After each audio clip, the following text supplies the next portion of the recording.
3, 2, 1, and we're live! Welcome back to the Invictus stream. My name is Harlan. Oh, thank you. Oh, thank you. And we are here with Game 1, Part 8 of Call of Cthulhu. Thank you so much for being here. I am here with my expert friend, Chris. Hello, everybody. My covert friend, Justin. My proper friend, Mike.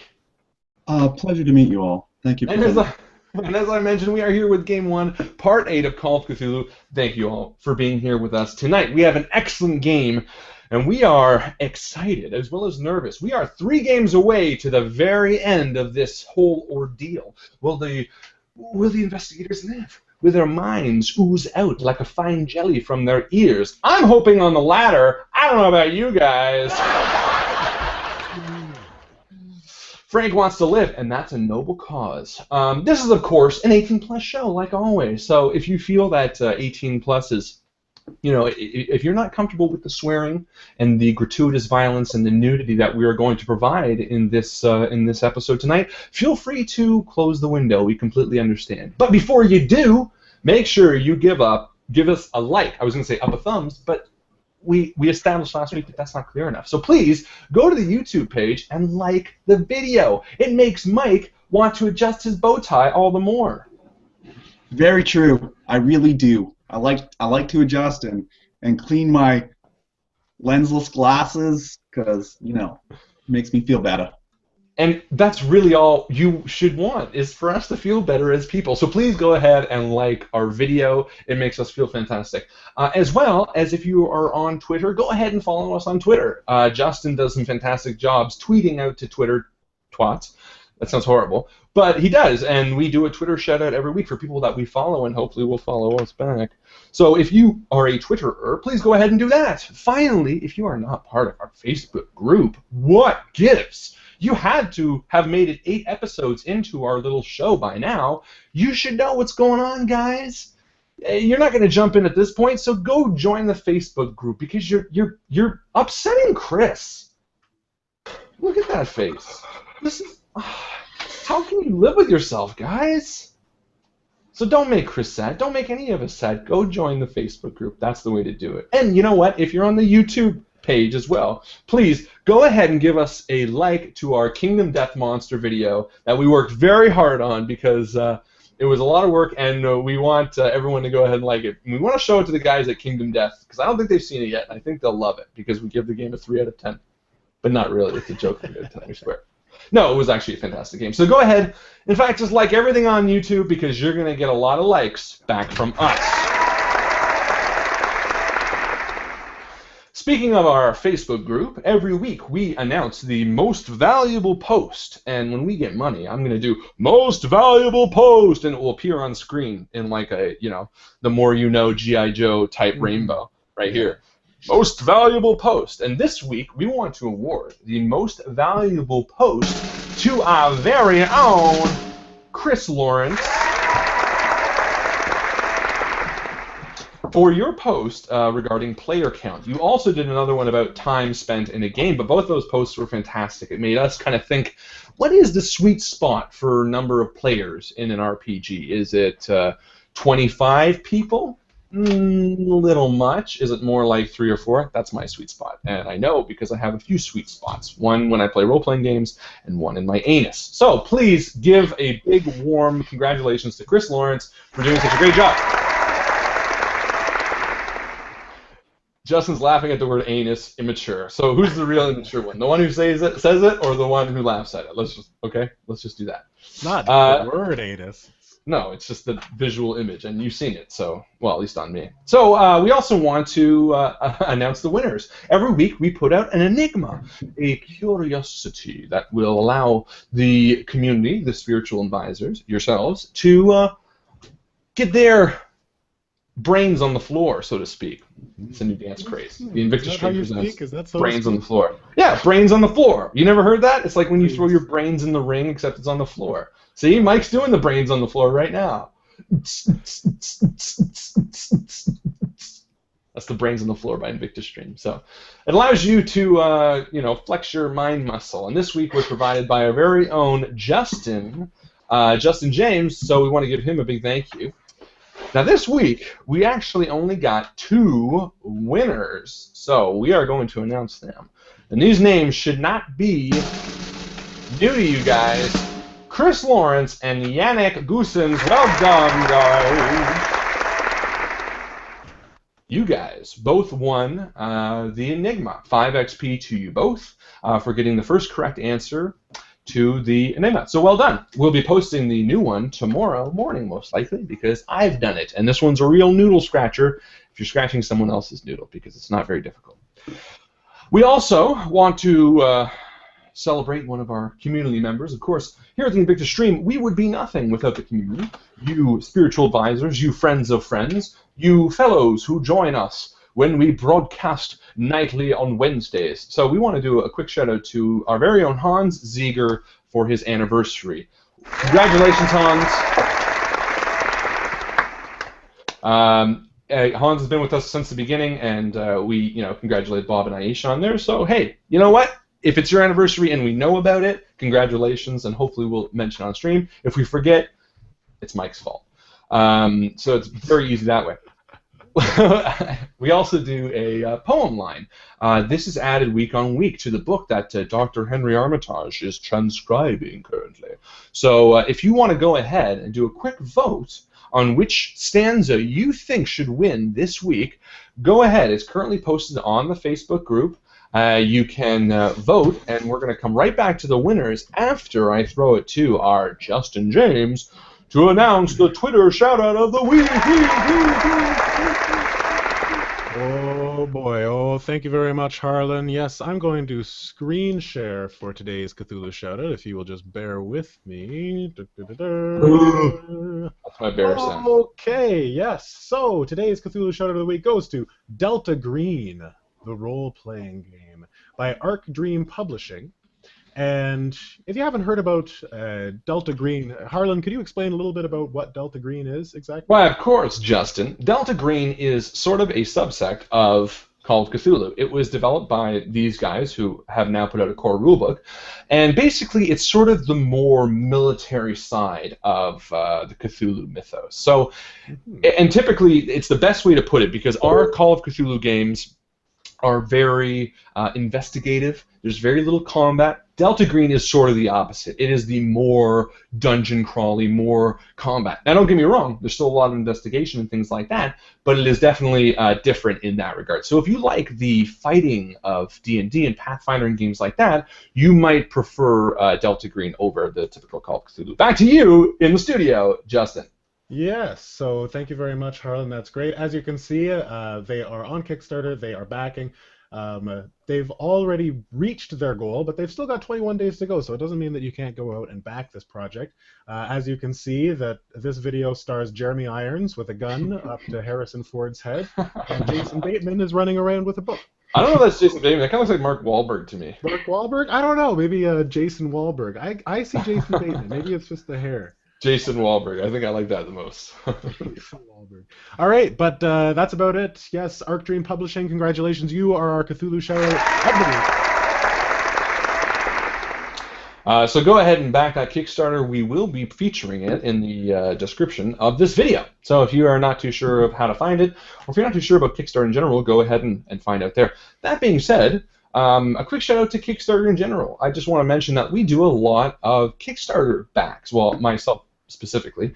There's a lot of awesome content on Kickstarter, and for anyone uninitiated, Kickstarter is essentially a platform that you can come with an idea and say, hey, is this something that people want? And if they do, they will give you money to create it. So it's similar to a store, similar to crowdfunding, and in essence, most of the time you do get a product back from it.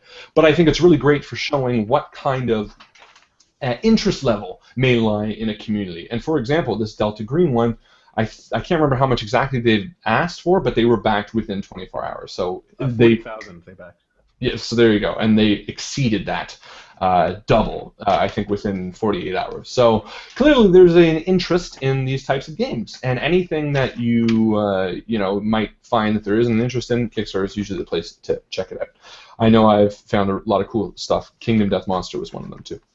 So, without further delay, let us go to our question our stanza for this week, and we will read the winner. Now, I should refresh, but there's only been 4 votes, so I'm going to go ahead and read the winner right away. Bob Lyle! Now, Bob, I think, has won once or twice before, Chris. I think he's at least twice now. Seems like they're alternating. So there you go. So we have a bit of a skill set, like Liam Neeson in Taken. You guys have a particular set of skills, and it's to do with poem writing and stanza writing. But nevertheless, it's an important part of our story because it will be featured in the end of the campaign. Game 10, I'll give you that much. I'll tell you that Game 10 is where it'll be featured.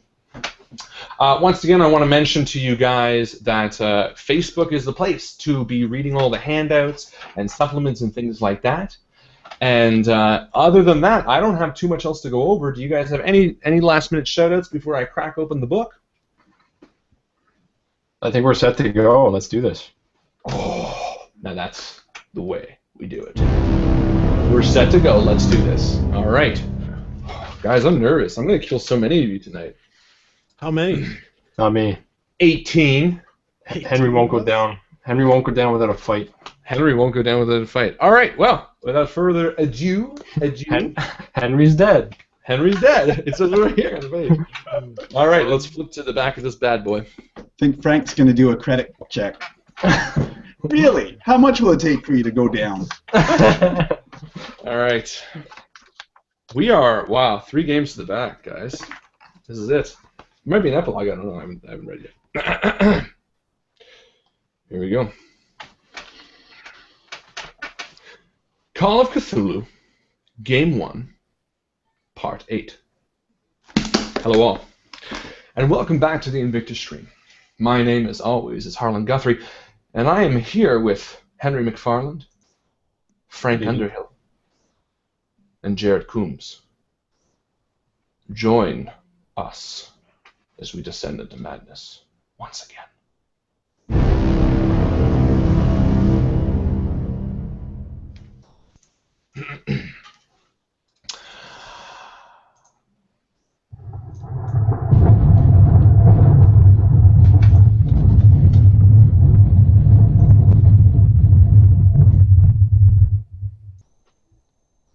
Henry, you remember entering Edwin's bar, looking to play a game of cards. You sat at the bar, ordered a drink. You could hear an argument from the side of the tables. Some no-good kid was caught cheating, the older bartender says from behind the bar as he cleans a glass. The bartender looks timid, almost nervous. No shit, you say back to him flatly. You finish your drink and turn to walk to the tables, where you're going to play just a few hands. As you place your drink down in the bar, the bartender nods knowingly. The thing he didn't know, the bartender says as he leans forward picking up your used glass. The game was rigged from the start. With a curt nod, you smile and head over to the tables to lose, to be in Edwin's debt, to accept money from a stranger named Roland, to now, on the roof of the sanitarium.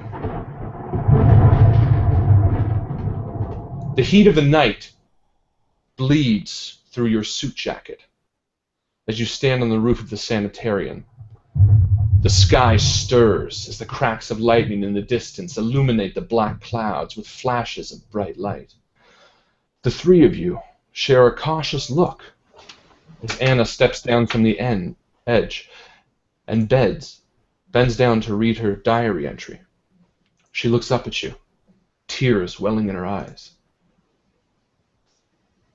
You can see she's searching her mind feverishly, trying to explain what words cannot. She says something about her diary being the key, and then words that hit you like a bullet. It's with my brother. Anna, the young girl before you, now in her mid-40s, has witnessed the horrors and atrocities of the evil that you've been chasing. With nervousness, she stands before you, an uneasy smile on her face. She spent most of her adult life within the sanitarium. And you know that there's no normal life for her anymore. Within her eyes, a sort of confused wonderment as she searches your face for recognition, but she only mumbles to herself. You're not sure how much you can get out of her. So much of her mind has been lost in the years.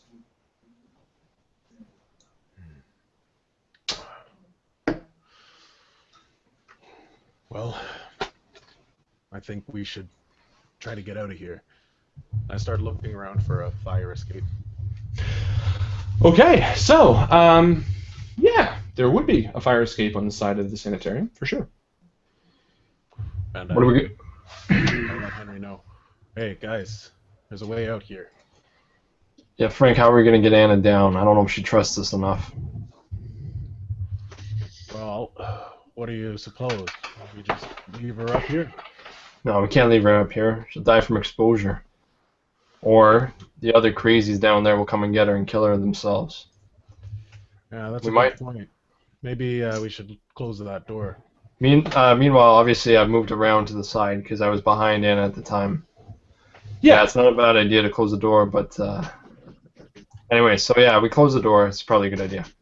Okay, perfect. Can we open it from this side if we need to get down it? No, I'm gonna say it's one of those classic roof doors where you gotta wedge something in between. So obviously you don't just shut it without knowing that. So if you do want to keep it open, you should wedge something. Okay, so I'm gonna try to do like a psychology or a psychoanalysis on Anna. Perfect. Just because, again, I gotta try to get out of her what we can. Again, as far as her brother goes, and because I apologize. Have we heard anything about her brother before? No, you have not heard anything about her brother. This is the first time anyone has ever mentioned it. That's what I thought. So I guess it would be psychology. Yeah, give me a psychology roll. Oh. Yeah, that's like extreme success there. Okay. Wow. So let's jump ahead in the story a bit. Okay, so she kind of. So Jarrett, you walk over to her and tell me what you do. Well, I believe she came over to me originally because she was looking at the diary pages because I was holding them out. Because I had talked her down from the ledge, and I just wanted to be like, Anna, thank you. We couldn't do this without you. We're trying the best we can. You say your brother's the key? Where do we find your brother, Anna? Please help us. So with sort of an emptiness, she kind of looks up to you. And for a second, she kind of tilts her head and sees the pages in your hand.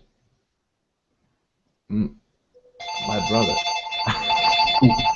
And she answers the phone. Hello?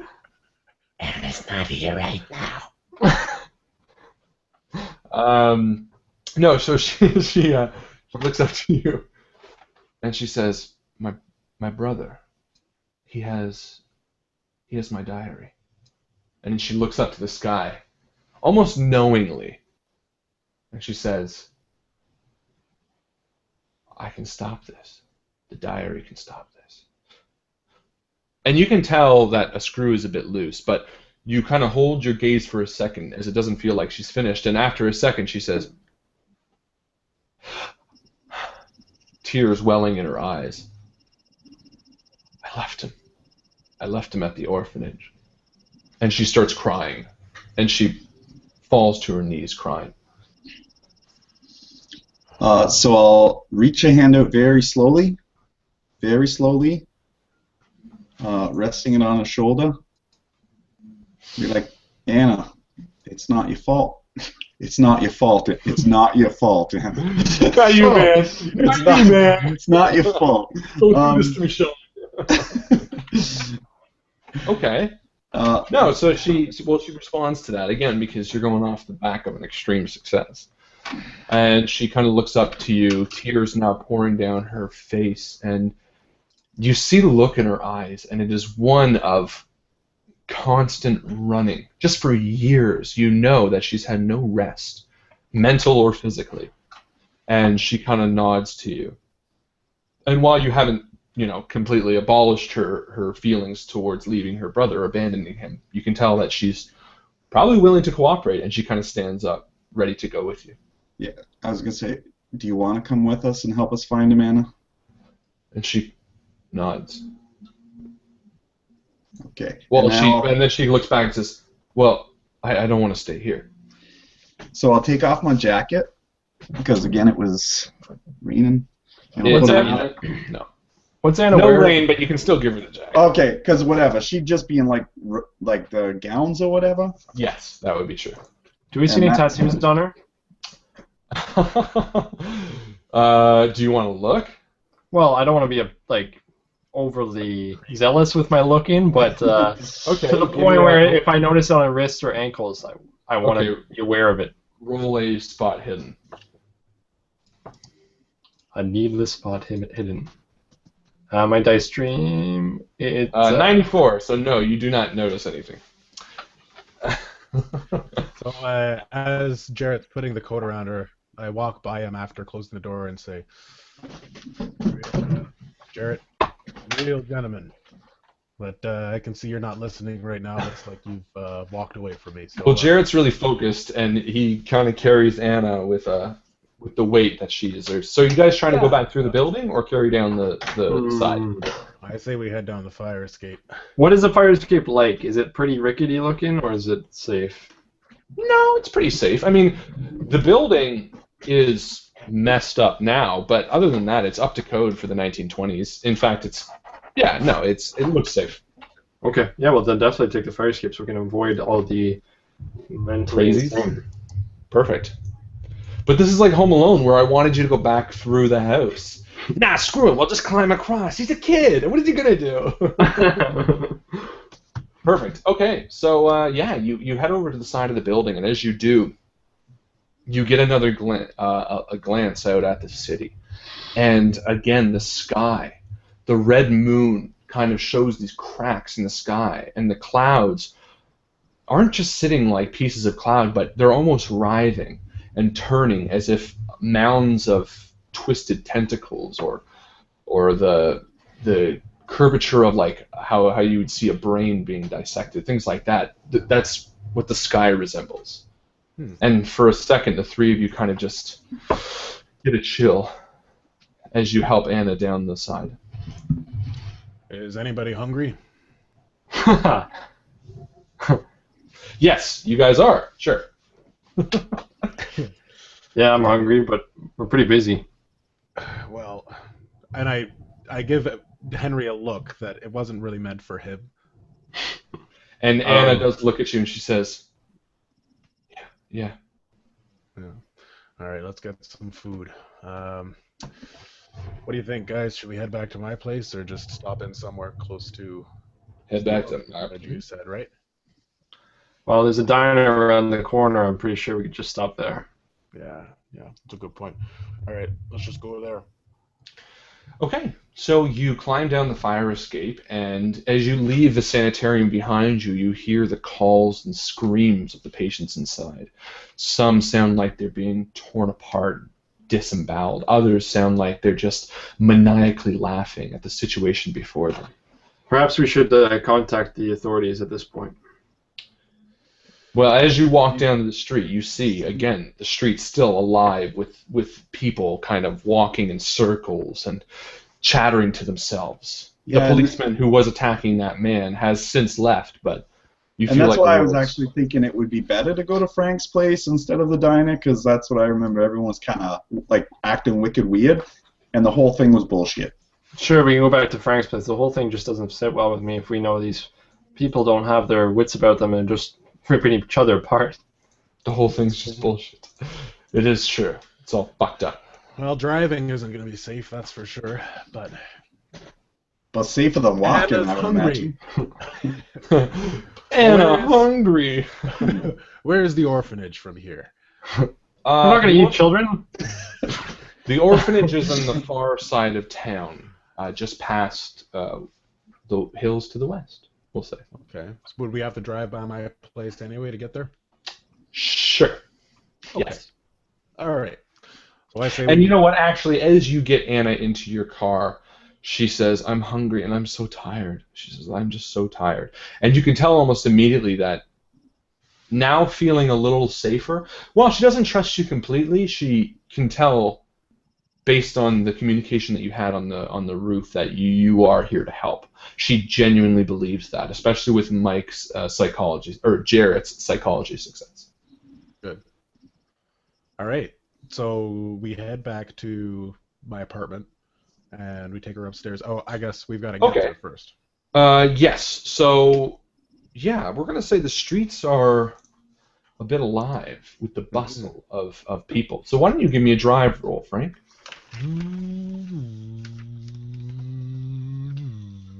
Never want to give you up. Never want to let you down. All right. Okay, we've got drive is an extreme success. Okay. Nope, sorry, just a hard success. That's fine. So basically so there's a few instances where you feel that if your wits were not about you, you might swerve a little bit. But for the most part, you say you arrive pretty easily, and no jerks or jeers to no jerks to sway the car or upset anyone in the car. And Anna kind of becomes more comfortable as you arrive at your house. And Frank, as you pull up to your building, you see a cloaked figure at the door of your building. It's back towards you. And I say, Jarrett, Anna, wait here. Henry? Yeah. I get out of the car and I grab the shotgun, but I try to keep it underneath my jacket. You can't hide a shotgun. I don't know. Somewhat, you can't you? Sure, give me a sleight of hand roll. Oh, nice. I know you're good at it anyway. Come on, how many seasons did the TV show Highlander go with, like, carrying a sword under his coat? Yeah, I was good. Well, that's show, Mike. This is real life. Shotgun and gun. Okay, perfect. So it is hidden. However, it would take 1d6 turns to get it out. Where did I put it? No, I'm kidding. Okay, so you... and a jar of Vaseline. So you approach the door, and do you sneak up? Do you just kind of walk up? How do you do it? I think we should just call out to the person. We should, yeah. We'll call out. I don't want to startle him, whoever it is. Okay. Yeah. So Hey. over the roar of thunder, you call out, "Hey!" And the figure jolts and spins around, and you see Antoine, Beatrice's butler, and he grabs his chest. He says, "Oh, oh!" And you can see he was writing a note and pinning it to your apartment door. And he says, "Oh, I'm sorry. You scared the shit out of me." That makes two of us, or that makes three of us, I think. Frank? Yeah, the shit has been scared out. And he lowers his hood because he's wearing a hood. And Antoine, what are you doing here? says, "Madame Beatrice, she is not doing well, but she wants to speak with you. She thinks she might have information that might be of use." I walk back to the car, and I lean into the... I open the door, and I tell Jarrett to maybe cover Anna, because we're not sure if we want this out yet. So as and again, you're pulled up pretty much to the front door. Right, okay, So if that's the case, I might not open the door. Okay. might just Either way, stay I'll out give you front well, we'll make him roll for spot hidden, but the way I'm picturing it, he probably would be able to see who's in the car. And let's see. Well, I'm thinking it's pouring rain. No, there's no rain, just thunder. Oh. No rain as of yet. So So we'll say, we'll say he notices. So he kind of, again, reacts, and you see the note pinned to the door, and he was kind of half signing his name as it finished, and he turns, he says, "And Beatrice wants to speak to you," and he kind of stops as he looks to the car. And roll psychology. Well, your assumption is as good as mine, Henry. Actually, you know what? No, you wouldn't have to. You It's see, obvious he's been caught off guard. no, you see tears begin to well in his eyes. He must have looked after her for a while.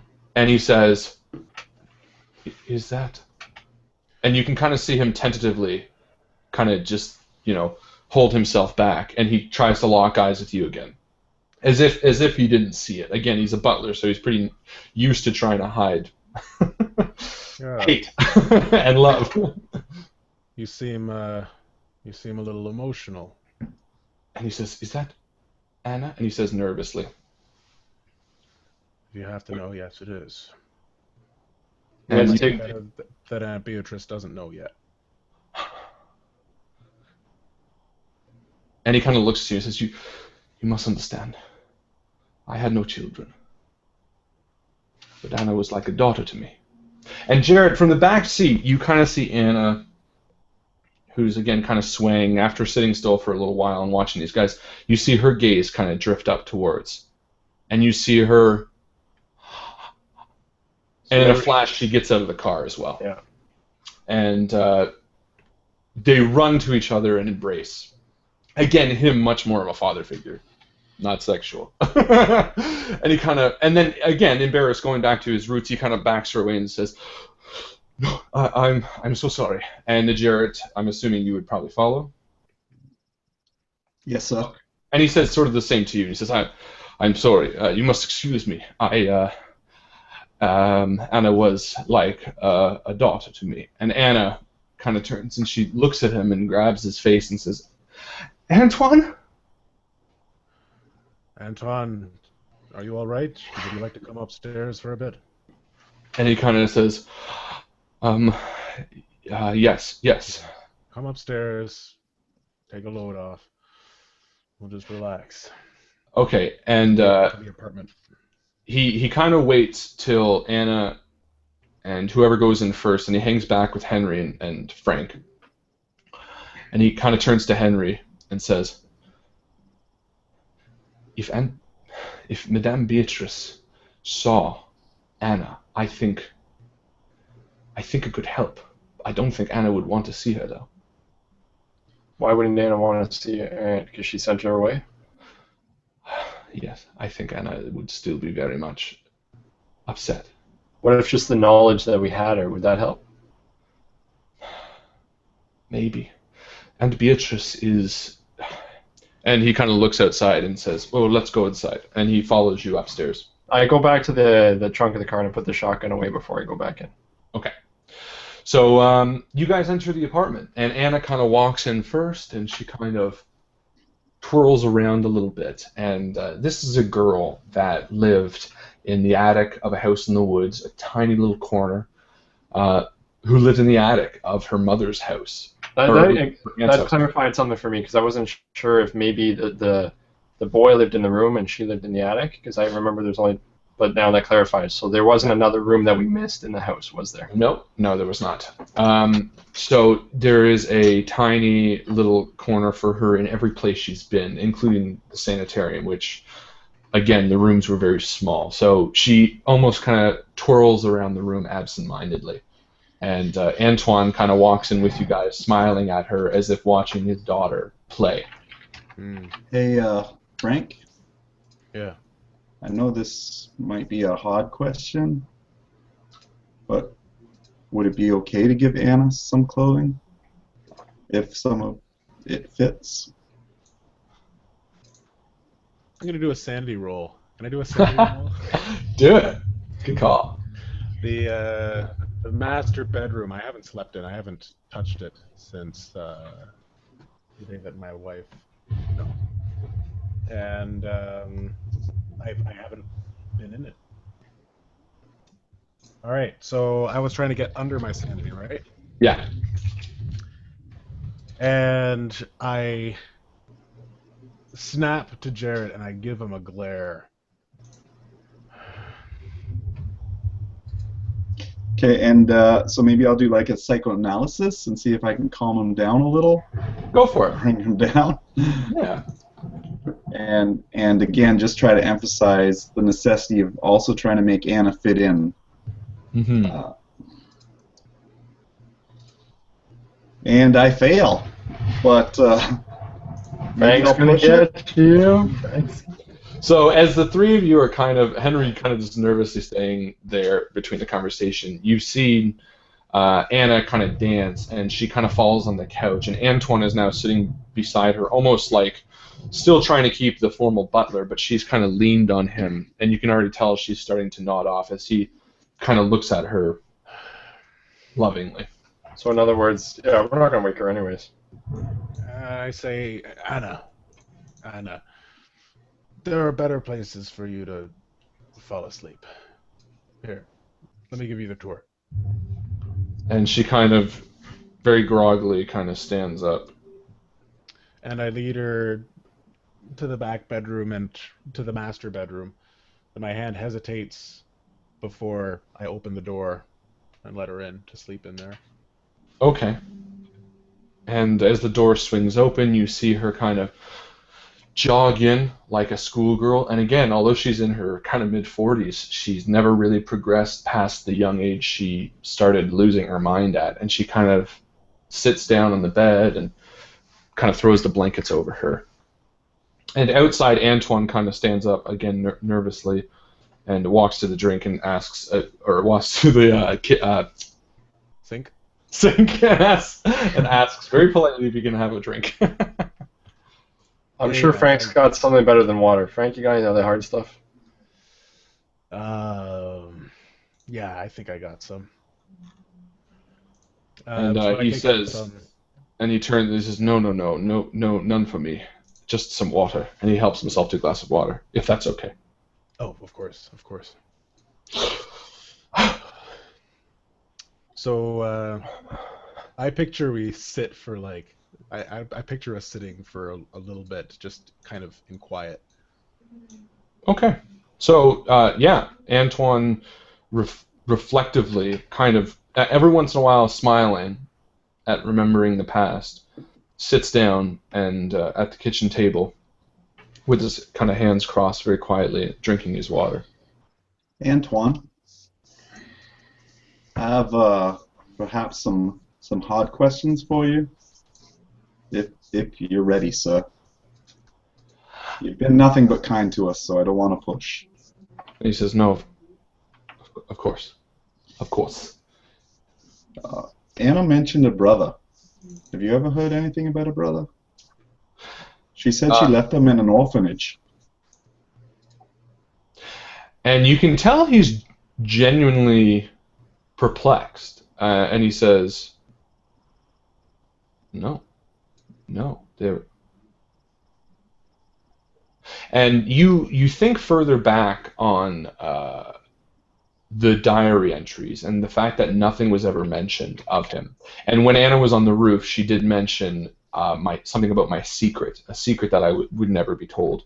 So you genuinely would surmise that this was something that she kept from everyone.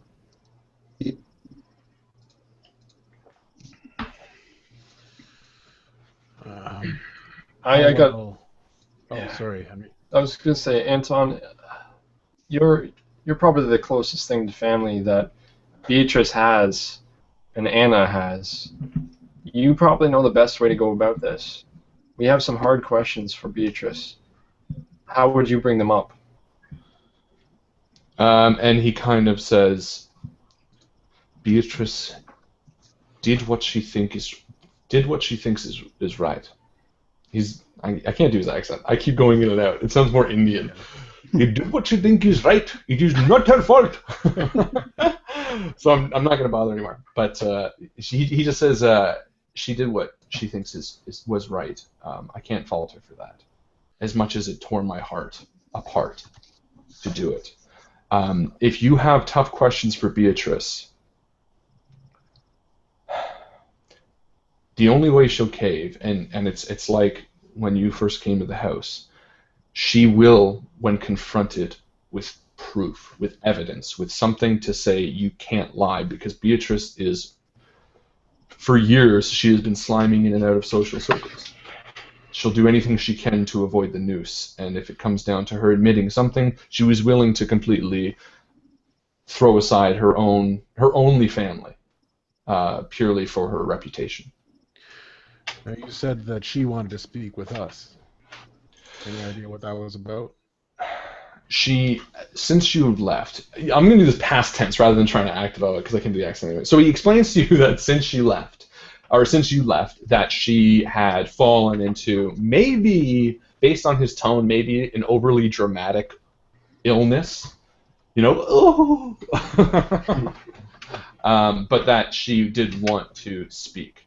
But you can tell now with the revelation of Anna being back, he's almost less interested. You get the sense that he would almost rather take Anna and leave this all behind because she deserves better type thing. That's a lot to surmise from his tone, but well, yeah, I say to we him, know people. You say that it's likely that Anna won't want to speak to Beatrice. How could? Why would we do this to her? Why would we introduce Beatrice back into her life when she abandoned her? And to that note, he kind of agrees, and he says, "My initial reaction, again, past tense. His initial reaction was to show Anna to Beatrice, so that Beatrice felt better. But you can tell now, after sitting with Anna and kind of reminiscing and thinking about the times, that he's more like, fuck Beatrice." Yeah, this isn't really about Beatrice. This is really about Anna. Mm-hmm. Anna will speak with Beatrice when she's Like, ready. Unless we there's also have to some remember there's a reason. little girl maybe out there who needs us. And actually, on that note, how much are you revealing to him? You mentioned the orphanage. Did you you mentioned the brother too? Okay, yeah. So her brother. Should we assume that he's around her age? Plus or minus, yeah. But it wouldn't make sense biologically. Most likely younger, obviously, if she gave him up to the orphanage. Mm-hmm. Do you think that it is a biological brother, or do you think that it's someone that she came across that she took care of? And called her brother. I don't know. I mean, we don't know how stable that. We don't even know if we can take it for face value. Maybe it's a symbolic thing. Or again, is this maybe somehow someone who paid the way over to become a Stanzik?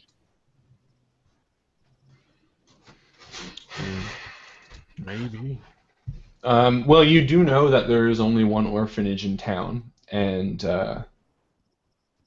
maybe it's best we go there. Maybe we can find the brother and bring the brother over instead. Somebody who might be more stable. Roll a listen.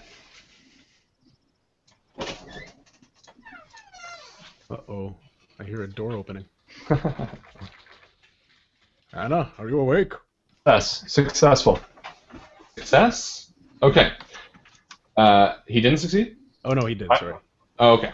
So you're sitting at the table in silence, and you hear Anna from the other room.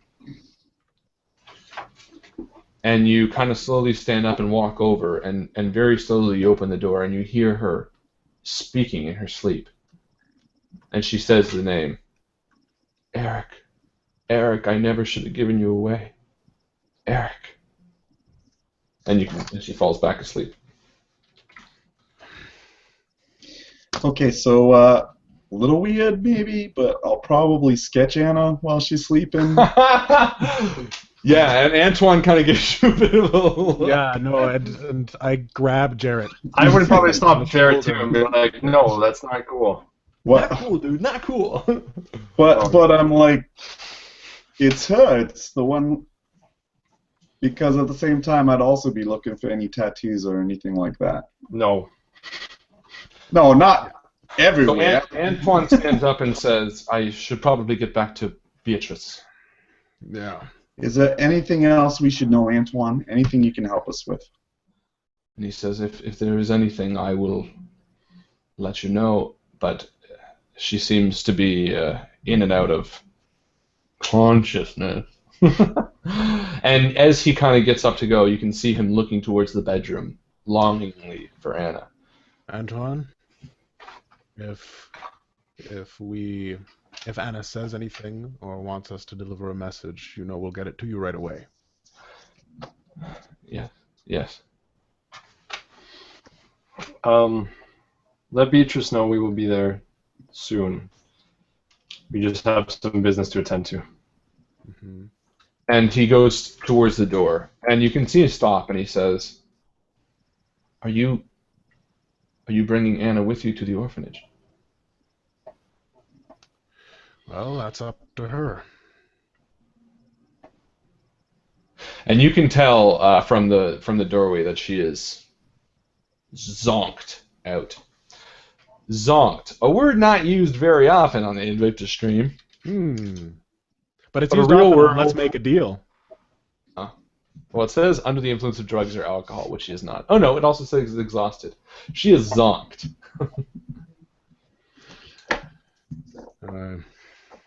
I feel like jinkies would be appropriate to use here. Jinkies! All right. So he says, if she wakes, you're going to take her with you? If she wants, yes. Seems like it's one of our greatest regrets, and it would be a good opportunity for her maybe to mend some of the wounds that she's faced. Antoine, Okay.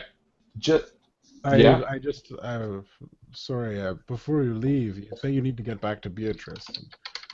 I'm wondering, maybe it'd be better if there was someone here when she wakes up.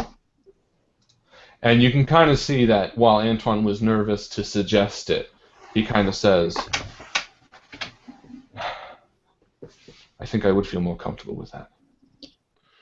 Probably be much better having you here and a familiar face. Someone she knows that cares about her. That's right. It's not very safe driving out there right now. It might be better to wait. There are other servants that will be able to help Beatrice. She isn't alone.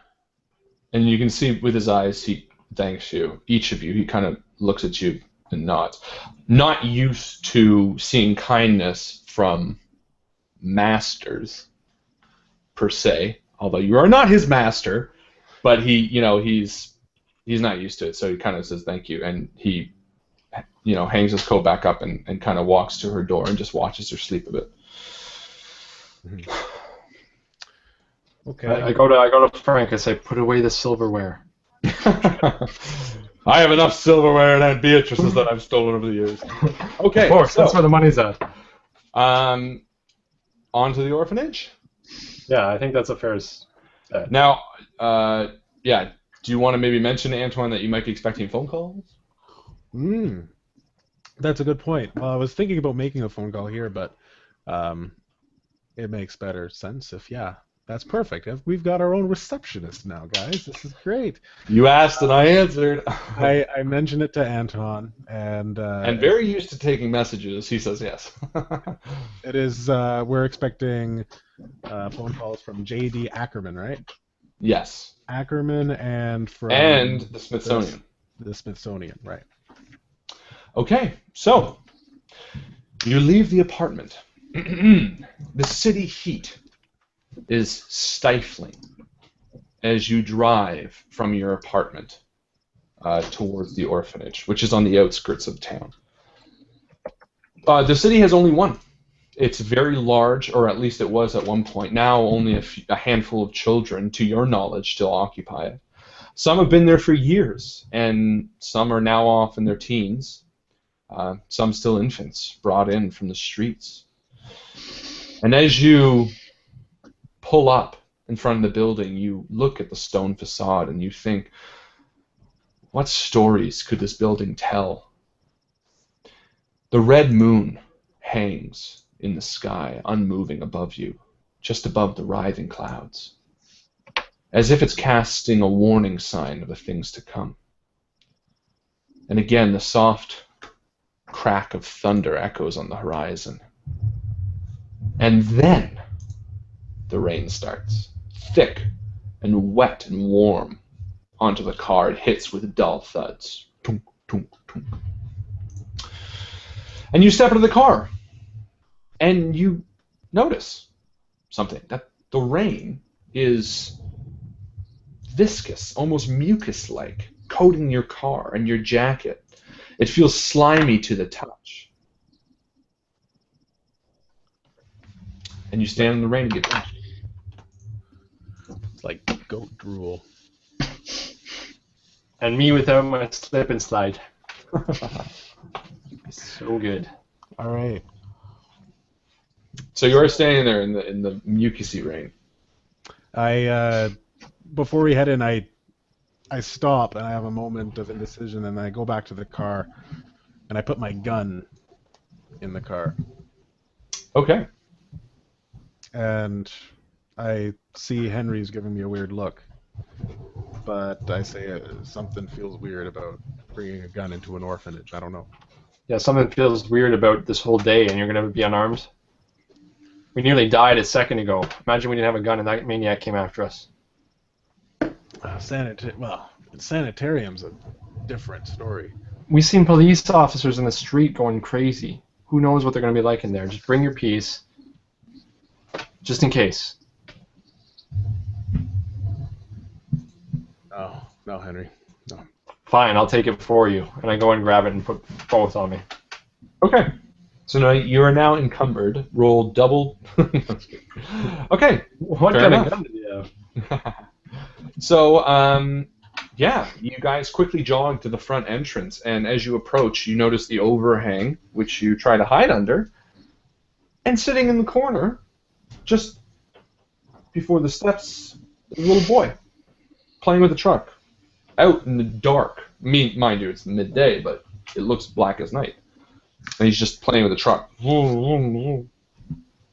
you checked the oil on that thing lately? And he looks up to you with big blue eyes, and he says, "Hi." Hi, that's quite the truck you got there. And he says, "Yeah." Here, let me check the oil on it. And I go down and bend down and say, looks like it's kind of low. Can I top you up? And he kind of giggles a bit. And I go and I grab like a stone or something and pretend I'm filling it up in an oil can. I say, my name's Henry. What's your name? And he says, and he stands up, and he pushes open the big double doors to the orphanage, and he runs in. And you're giggling. Does he take the truck with him? No, he leaves it behind. All right, I'll pick it up and bring it with me and go inside with him. Okay.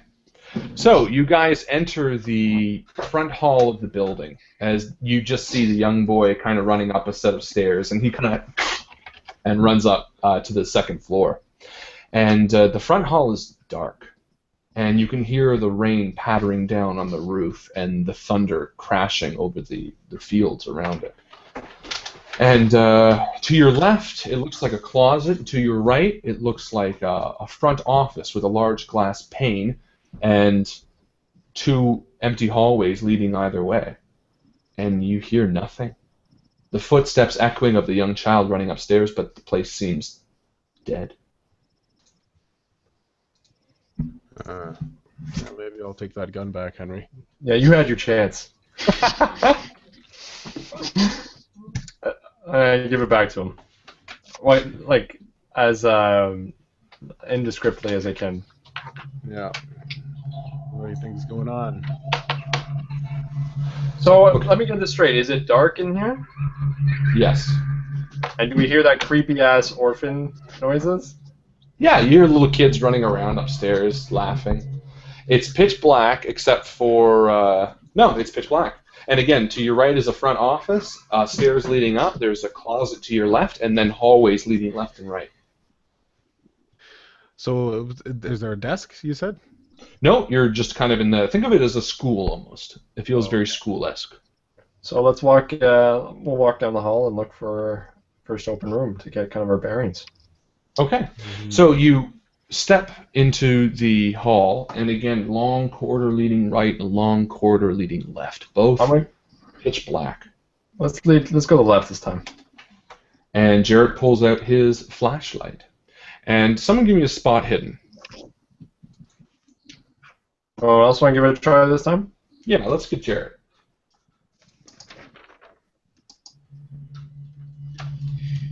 Yeah, so that was like a hard success. Okay, so perfect. So as you're walking out into the middle of the two hallways, you see a flash of light coming from the front office, the door you just passed to your right. So I take a little step, sort of half step behind Frank. What's up? Just, did you see that little flash of light there? Came from over there? Like a flashlight? No, like a little flash of light, sir. Like someone running. Yes, sir. As little kids, remember they're just playing a trick on us. Let's go see what it is. And I start walking forward. Okay, so you walk towards the front office. Yeah. And yeah, in big black thick letters painted on the glass says front office, and with a creak the door opens. And you step in. You the faint light of your flashlight flicks around the room, and you can tell immediately that the front office is devoid of all life. Empty pieces of paper scatter the floor. A large desk is to your immediate right for greeting newcomers. And there looks on the far wall to be a small station for filing and processing children that might arrive. Both of those desks sit unused. File cabinets line the walls, and as you trace the outline of the room, you see another door leading back to the headmaster's office, again with the letters headmaster's office written on it. And you notice the faint light that you saw flickering through the glass was coming from in there. What is it? Looks like maybe a candle. Like through the glass, we can see it, but we can't quite. All right. There's a desk to our right, you said? Like a greeting desk? Yeah, think of it like a long, like you can't even really see over it. It's pretty tall. Normally, someone would sit behind it at a higher chair, kind of to greet people walking in. All right, so let's remember what we're here for. We're here for historical records of a fellow named Eric. Eric, I don't know. Possibly Stanzik? Possibly Beatrice, who knows? Possibly Caldwell. Caldwell, yeah, sorry. But that would be funny. Beatrice. So the three of you enter the room as, again, you kind of look around, and as you round the corner, you can see behind the desk.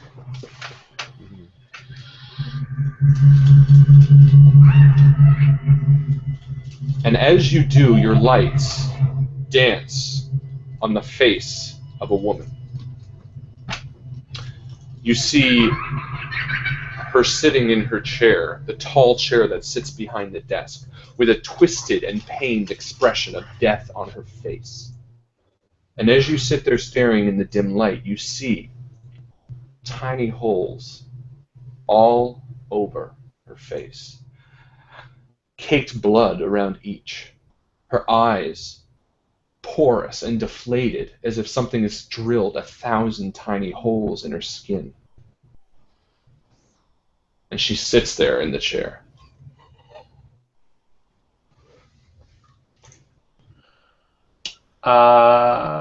She there the whole time? Yeah, she was just behind the desk. You couldn't quite see her. And how long does it seem like she's been dead for? So, you walk up and try to get a bit of a look at her. And give me a medicine roll, somebody. Mike, why don't you give me a... Yes, so that's just a hard success, not quite extreme, so... Okay, so it looks as though she's been dead for at least within the last 24 hours.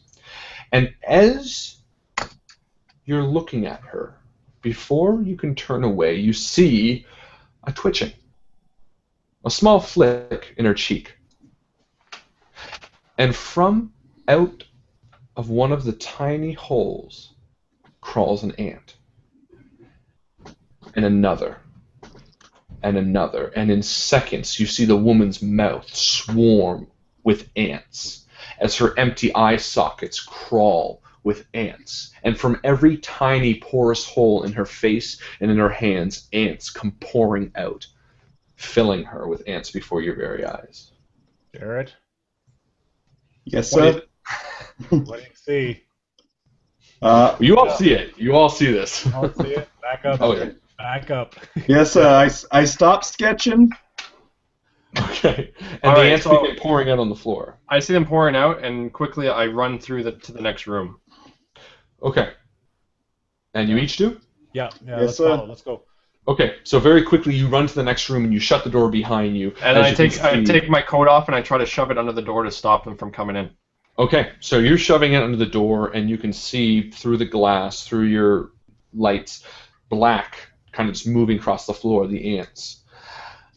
And you hear a voice from behind the desk in the room.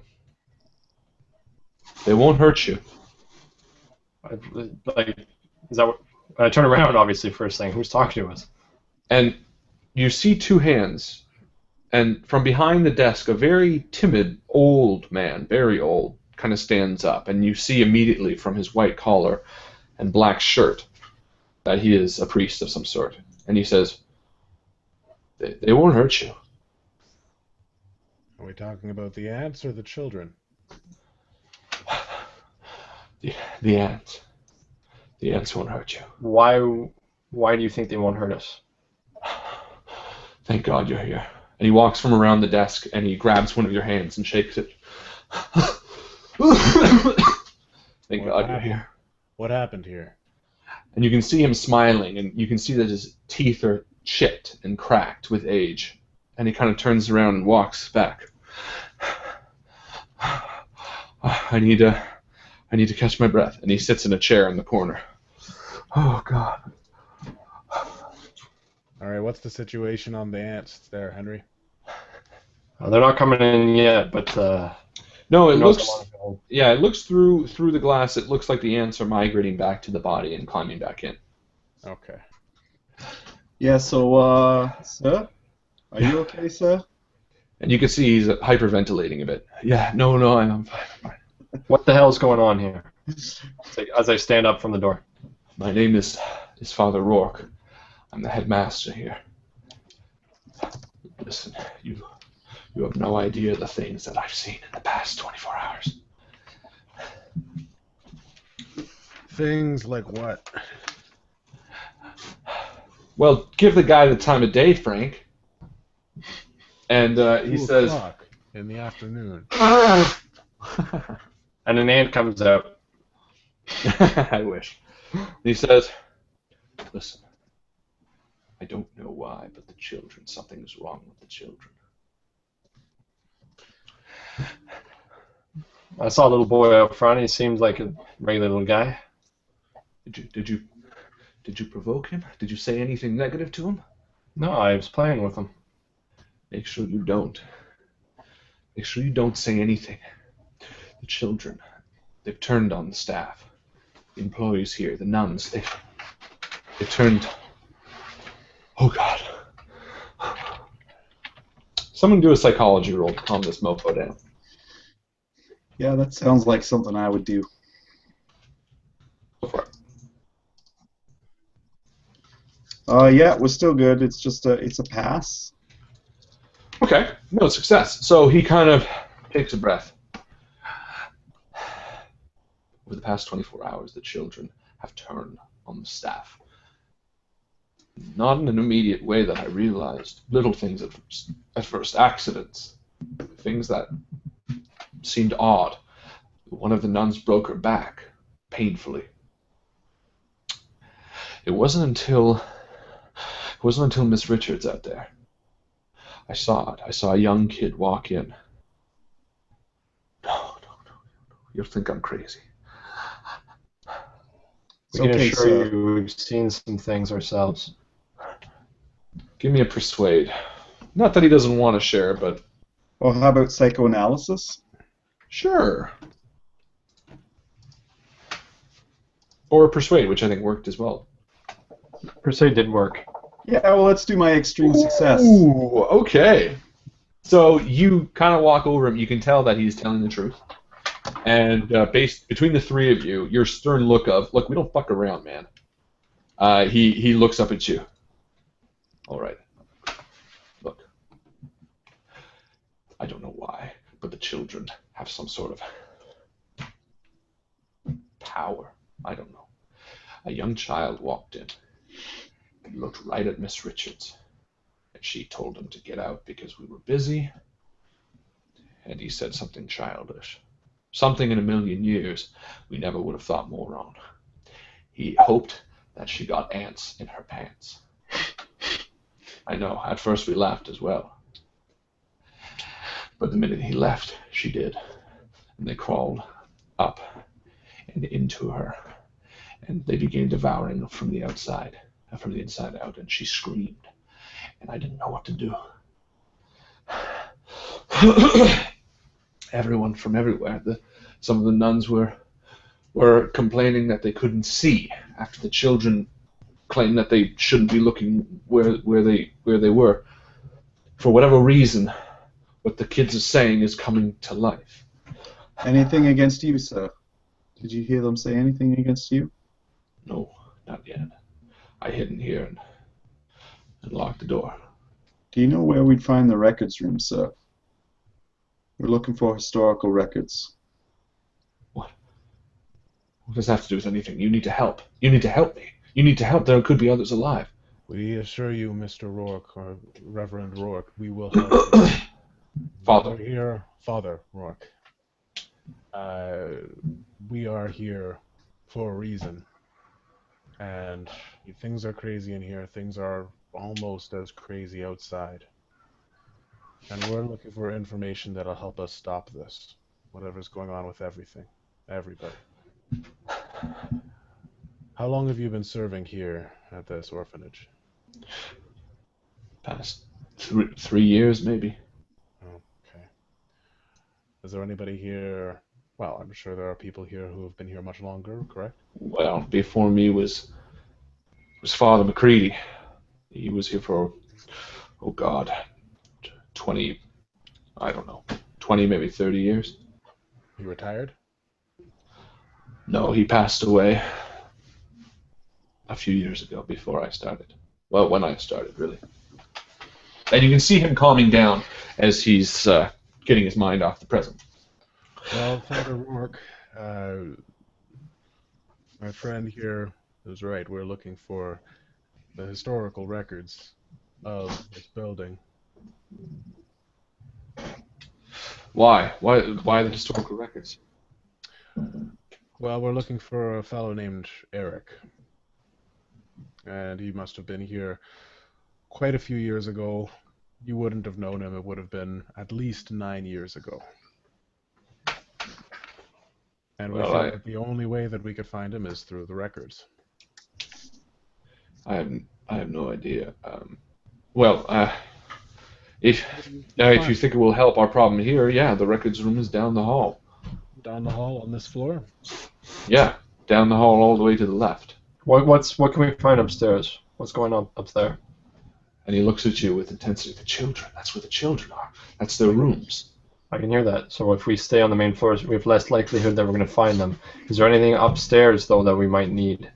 I don't know. No, Records are all here. Yes, but I don't understand how the records help solve this. You need to help me. You need to help the children. Believe it or not, sir, we are. Let me rephrase it. We are looking for this Eric person because we believe that he is someone who will be able to help. And us finding him is all part of that process. Would you like to stay here or come with us? No, I'll stay here. Oh, here. And he grabs a key. This is the records room key, and he hands it to you. Well, I don't know what you'll find there. What was the children? I described the boy that was outside playing. What was his name? He was playing with this truck, and I showed him the truck. Oh, that would be Richard. And what is Richard like? Is he usually a well-behaved boy? Oh, he's usually quite a good boy. He usually doesn't pal around with some of the meaner kids. Does anything bother him usually? Not that I know of. Okay. I know that he does get picked on a bit, but... Is there anyone here who we should be careful around? Some of the boys on the third floor can be rather nasty. I've seen them beat up a few other children, but so long as you stay off the 3rd floor, you should be fine. Now, is there any way that you know of appeasing them? Is there something they like that we could offer? Should we need to? Bag of candy. And he kind of laughs at that. It's never a bad idea to offer kids candy. Do you I'm have sure some, candy. sir? Let's roll luck. So any kept in any of the offices that you know of? It's like old people candy. It's all the kind you don't really want. Or there's original. Somebody roll luck. I'm going to say, Jarrett, roll luck. It's ironic because I think Jared's eating Withers, isn't he? Is that what somebody said? No, I said that Frank probably has some. Oh, okay. I have some more of this. I'm not that old. Yes, sir. Okay, so he says, yeah, this is for my sweet tooth, and he picks up a bag of candy and hands it to you. Jared, do an occult roll. Yes, sir. Based on what he's told you and what you've seen outside, let's see if your occult can come in handy. Yes, sir. It is a success, sir. Can I push it 1 and then make it a hard success? Actually, in this circumstance, yes, that would help you. Yes, sir. I will do that, sir. Okay, so you take a second, Jarrett, and before leaving, and you open your grandfather's diary, flicking through some of the pages, trying to find what might be the cause of this. And generally speaking, since the sky has turned, you've noticed that people have started to go a bit crazy. But this feels different. Based on your grandfather's notes and other various readings within it, you would surmise, you would guess to about an 85% chance of being correct that this is a spiritual haunting. Something that requires the destruction of the bones of some creature, of being human, salting and burning them, as Salting you would. and burning, sir. Yes. Yeah. So we best. Is there a kitchen here, sir? And he kind of nods. Yes. It's across from the hall, on the right. Now, is there a not to be a little morose, sir, but is there a like, what happens to these children when they pass? Is there a graveyard on site? No, nothing like that. Truth be told, I've never known of anything that has been that bad. Most of the children do get adopted, or when they grow up, they're put into other homes. However, if you were... Why are you asking? Just curious, sir. Just, I myself didn't have a good upbringing, and there quite often, as I was alone, and I actually often wish that I could have the security of an orphanage where there were people being paid to look after me. But it's just a question I always had as a child. No, none of the remains are kept on site. Did any kids like to dig? I saw the one boy playing with a truck in front there, and I know how boys can be sometimes. No, not that I've seen. So sorry. As we do this, I will go over to Frank and just kind of open the diary, reading it. But kind of nudging him so that he can see what I was looking at. Yeah. Okay, perfect. And then also show Henry as well. Thank you. All right. And he kind of turns to you and says, anything else you need to know? He said there's a few boys up on the 3rd floor that we should avoid. Descriptions? Is there anything you can tell us about them? Oh, they're the bigger of the boys. And he describes them to you. They seem pretty general. Black hair, brown eyes. Okay. So any way into the basement, sir? Do you have a basement or a cellar? Well, this building was a series of buildings at one point. In fact, Father McCready's office is in the old building to the east. And driving up, you do know that this is a rather large lot that was converted and kind of backed off as the orphanage grew smaller. And he says, the other building is locked, but that key should open it if you need to get to Father McCready's office. Thank you, sir. The basements are connected by a steam tunnel, but other than that, there's no basement to speak of. Thank you, sir. Appreciate it. Well, Where is Father McCreary? Oh, he passed died. away. Oh, there's one who died. Okay. And he hides back under the desk. If you need me, let me know. Okay. Well, let's make our way there, and we'll be careful around the ant corpse.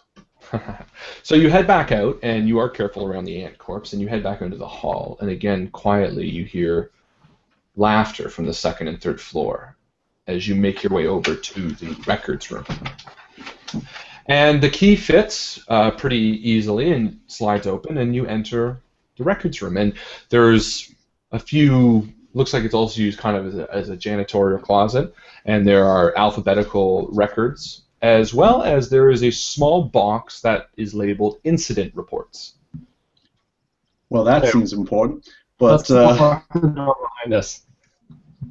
Yeah. It is. Okay. So our library use the crap out of this?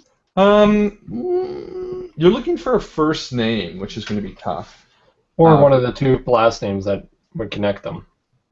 Or two last names. Yeah, so you're looking for Stanzik or what was the other one? Coldwell? Stanzik, Caldwell. Oh, Hey, Eric, and it has to be within a Even time Anna. frame, too. Even Anna. Yeah, we would know it's in a time frame, too. And even Anna. Okay, so you give me a. Let's all do library use and or spot hidden. Yes, sir, I succeeded Perfect. on a library use, sir. Library use? Library, sir. Perfect. Okay, so Jarrett, you start poring over the files with everyone else, and with the three of you working, you get through them pretty quickly. There were hundreds, but again, you can kind of flick through them as they are files. And you only find one Eric. The last name is Eric Rogers, and looking at him, you are pretty confident it is not the Eric you're looking for, as he is African American. Does not mean that it was an adopted brother in the. It doesn't, but it also But says the way that. you're talking, I'll say no, sir. Well, I could say, and he also moved to the UK, but let's just say you're pretty sure it's not him. And we'll also look in the incident report box. Okay. So the incident report box is filled with a lot of kind of non-important pieces, snowball fights, things like that. However, one report does jump out. And Jared, if you want to read that out for us. Yes, sir. June 13, 1899, incident report. Sorry, guys, the name has been blacked out. It says age 9. Room 24 was reported missing on June 11th. After a search of the premises, a conclusion has been reached that the child has run away. Father McCreed has also provided evidence of this to the staff and children. Father McCreed has requested that police not be involved at this time, as the matter is now closed. However, did request that a record be kept should the child ever choose to return to us. Well, that doesn't sound very legit. So that's what you find there. So I think the first thing we look for is Father McCreed's house. Yeah, I agree. Yep. And where he buried this body. Yes, Or sir. didn't bury this Whoa, body. guys, that's a bit of a stretch. Okay, so Let's go to the basement where he fed it to the ghoul. Right. Another one. guys, Good so old shoddy. where are you going first? Basement. Let's go to McCreed's house. McCreed's house is in the other building. But it's connected by the cellar, Steam tunnels. steam Yes. tunnels. Yes, you can take the steam tunnels. Also, there is the kitchen that you wanted something from. The salt. Yes, sir. As well as any oil or something to help light a fire a little quicker. Sure. So you head into the kitchen, and you go in through the chef's entrance, or the staff entrance, and you see a few children sitting at tables, kind of just talking in the dark. And you kind of crouch down, because at first they kind of turn to you, but go back to what they're doing. I'll do a listen roll. Yeah. Hear if I can hear what they're saying. Success. Okay, so you can hear them, and they're kind of laughing and talking about how they run the place now, and how they can kind of do whatever they want. And you also hear them talk about him. And they say, "Have you seen him?" And the other one says, "No. Have you?" And he says, "No. But I know he's there." And then they kind of laugh, and then they don't really talk about anything else. Okay. So you do see a bit of salt and something that you could probably use as an accelerant, but it looks like it'll be past the open door leading to the hall. So I'll need a stealth check. Who's gonna go for it? Say, the kids, do we want them to notice us? If they don't know, if they notice us, bad shit could go down. Yeah, but you might be able to do a credit check, Frank. Honestly, if you give them a couple We bucks. got with us. We got candy.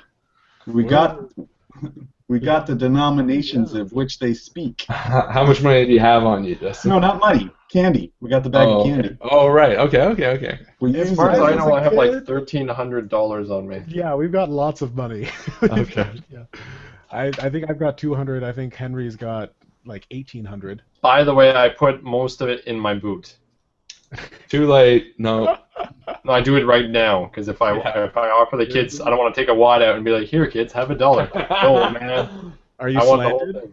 Are you walking slanted right now? Like one I foot must is be. a platform? No, I wear particularly large shoes just for this. Who's sneaking? Not me. I'm not much of a sneaker. I'm not a sneaker either. Nor I, sis. I have 20 in sneak. It might be better. Henry, you're good with kids. It might be better if we try to persuade our way through if it comes to that. Or ask for directions. It could be setting us up for disaster, but I don't know. What do you think? I think we do a trade. Yeah? Yeah. Well, we trade them for salt? Yes, sir, if asked. Okay. Alright. Let's see if I can sneak by them. Alrighty. Well, they're kids, too. Maybe we can just outsmart them somehow. Throw a pot and run.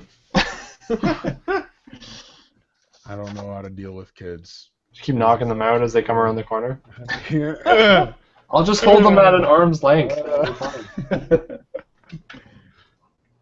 Okay, let's think about this.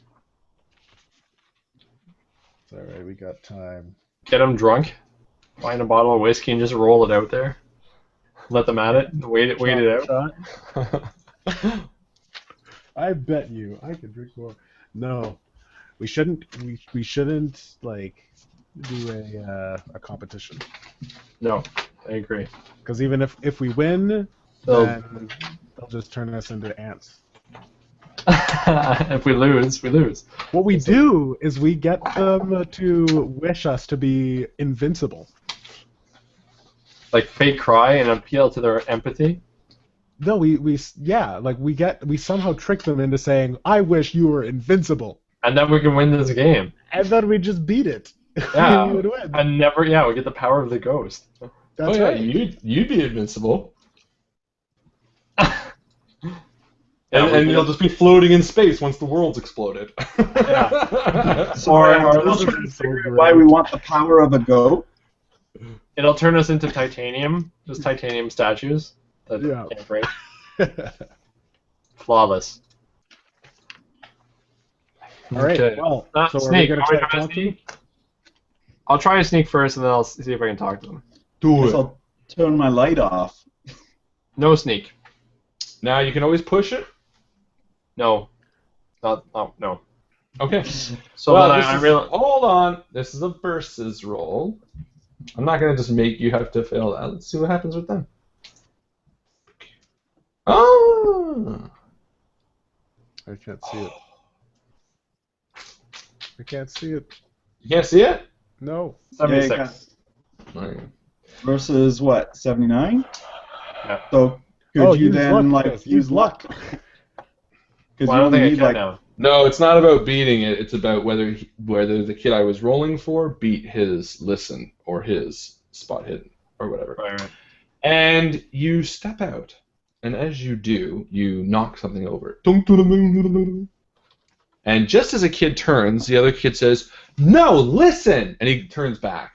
And in a quick flash, you grab the accelerant and you grab the salt and you duck back down. In the luckiest roll ever. Let's see if I rolled again, what would have happened. 34! So that would have been a success, so well done. I would have been a newt. Or something worse. No. Okay, so you're back out in the hall, and again you hear the children kind of laughing and playing upstairs, having their run of the place.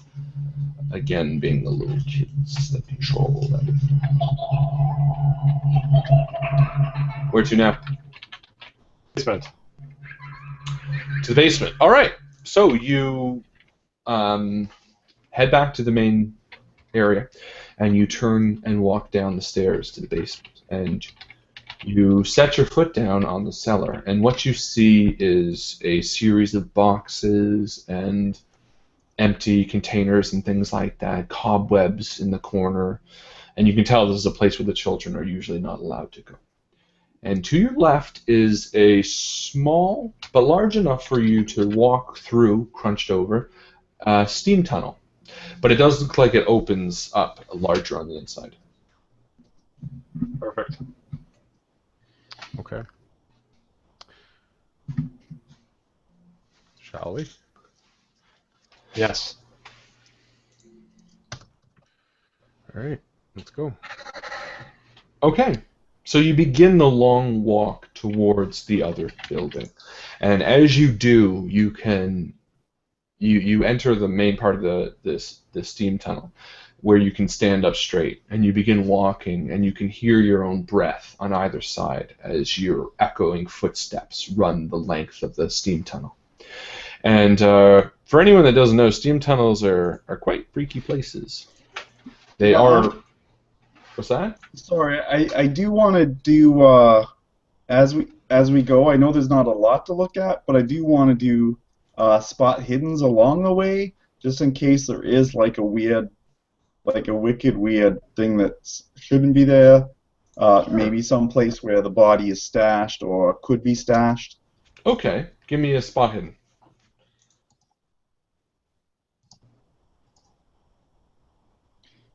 So if there is something, it would be there. That's a regular success or a hard success? Just a regular success, sir. Regular success? Okay. Yes, sir. No, you continue on, but you do not see anything. However, it does look like... What's that? I was just wondering if we should let you know what the meaning of success means. What is the meaning of success? Well, there's different levels. If you succeed hard or extreme. You had a regular success, which is a failure in my book.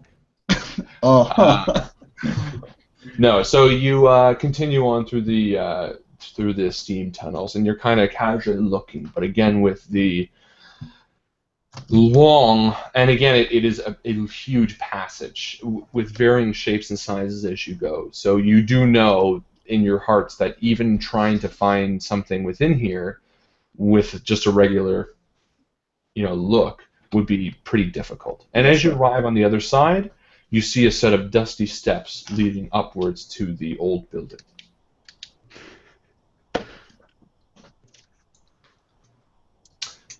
I'll lead the way. You walk up the steps. Yeah. Okay. So you, Henry, you walk up to the main floor of the building, and you hear the shudder of the thunder and the rain outside. And you see the door to Father McCready's office, and you also see a sign leading up saying rooms 20 to 29. Okay. So this is, I take it, when we came in, did we notice this building? You did. It was on the lot. It's a smaller building. It looks like it was maybe used for recreation and for overflow of children in children's rooms and things like that. So I listen. I do a listen to see if I hear anybody. Okay. I'm going to do a push it. I'm going to push it. Okay. And I do. Okay.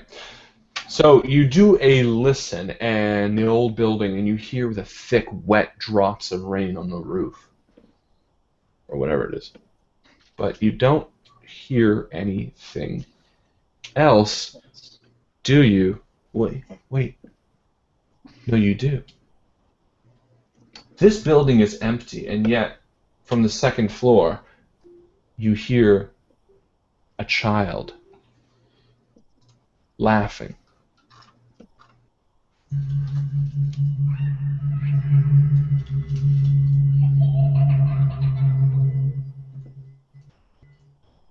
Except this doesn't sound like the other children in the other building. This sounds like something different. There's a vacantness about it, an emptiness about it. So, as far as I understand it, it's very likely that that child that disappeared from room 24, his spirit may linger there, but I would have a hard time believing that his remains would be there unless someone moved them there after the police had searched, or they did a thorough search. I remember the police weren't involved, but I believe that if he was missing for long enough, the rest of the staff would have cleaned the room in preparation for other kids, so I can't believe that there would be remains there.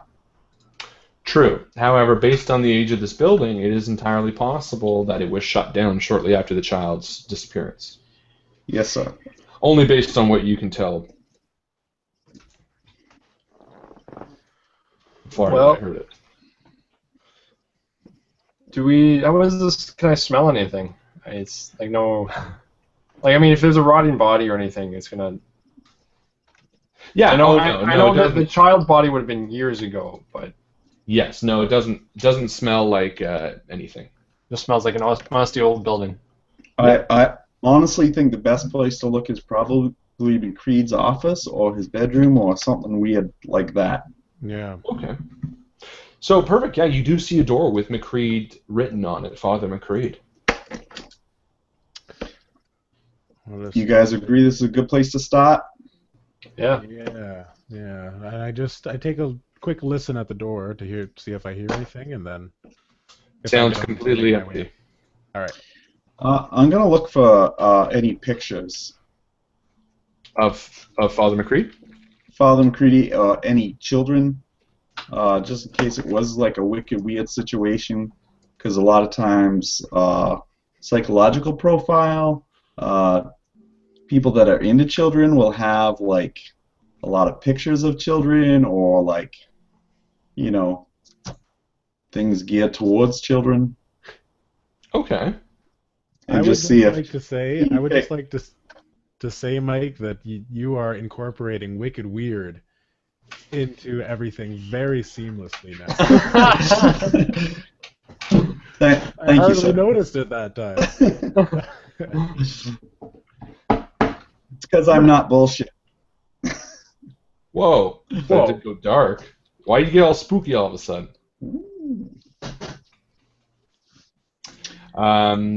Perfect. All right. Okay. Bust into that room.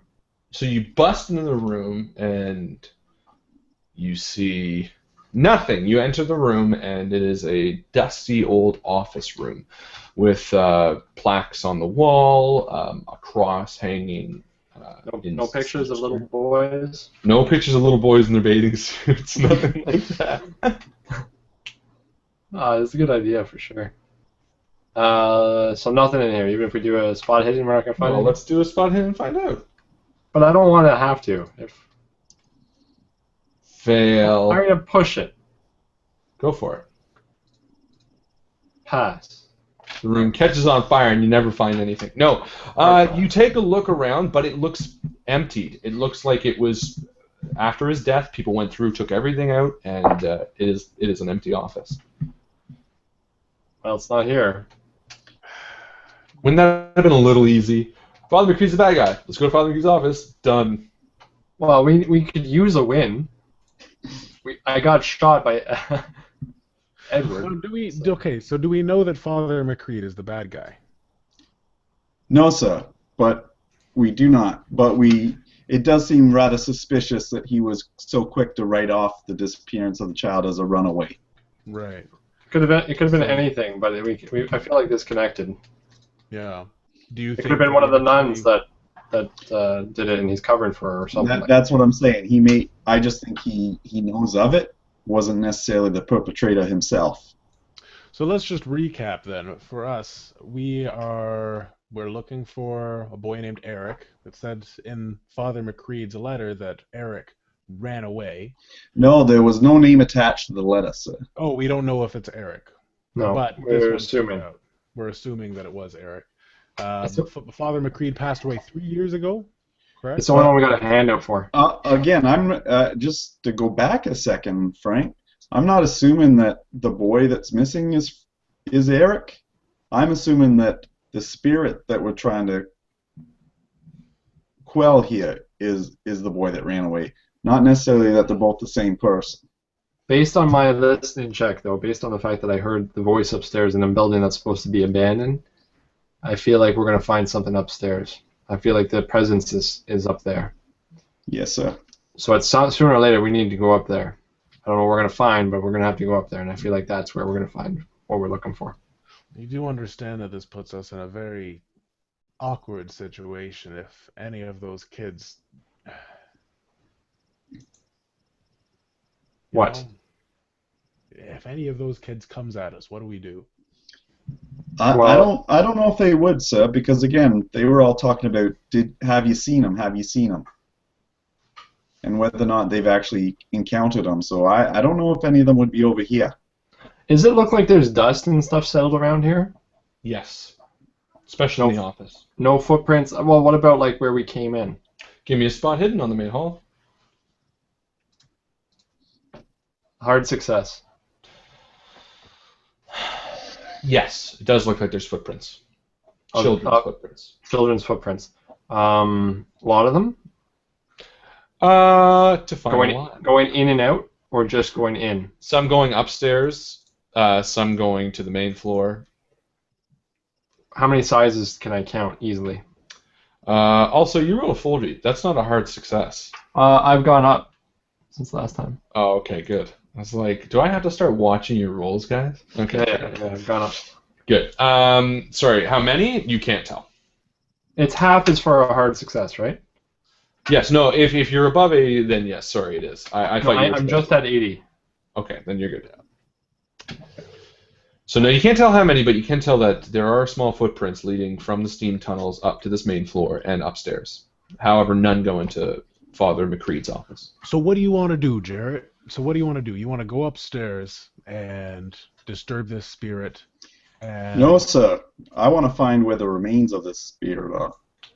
the remains of the spirit you feel were left upstairs somewhere. No, sir. I'm saying spirits most likely inhabit where they did in life or where they were murdered. I'm gonna go. I'd say to Frank and Jared, I'm gonna go check something. I want to see if the locks have been picked or anything recently. Okay, on the front door? Yeah, I'm gonna go the front door. Yeah, and the door to the tunnel as well. Okay, there was no door leading to the tunnel. All the way back where we unlocked to come in. So there was no way. The kids can just walk here. Yeah, it was a shut door that might have been locked at one point, but there was no lock on it. Okay, well I'll check the front door all the same because it seems like a good idea. Yes, the front door is locked, and to your assumption, the key that Father Rourke handed you does unlock it. Okay. So I'll unlock it and see if there's been any damage or anything. Check it.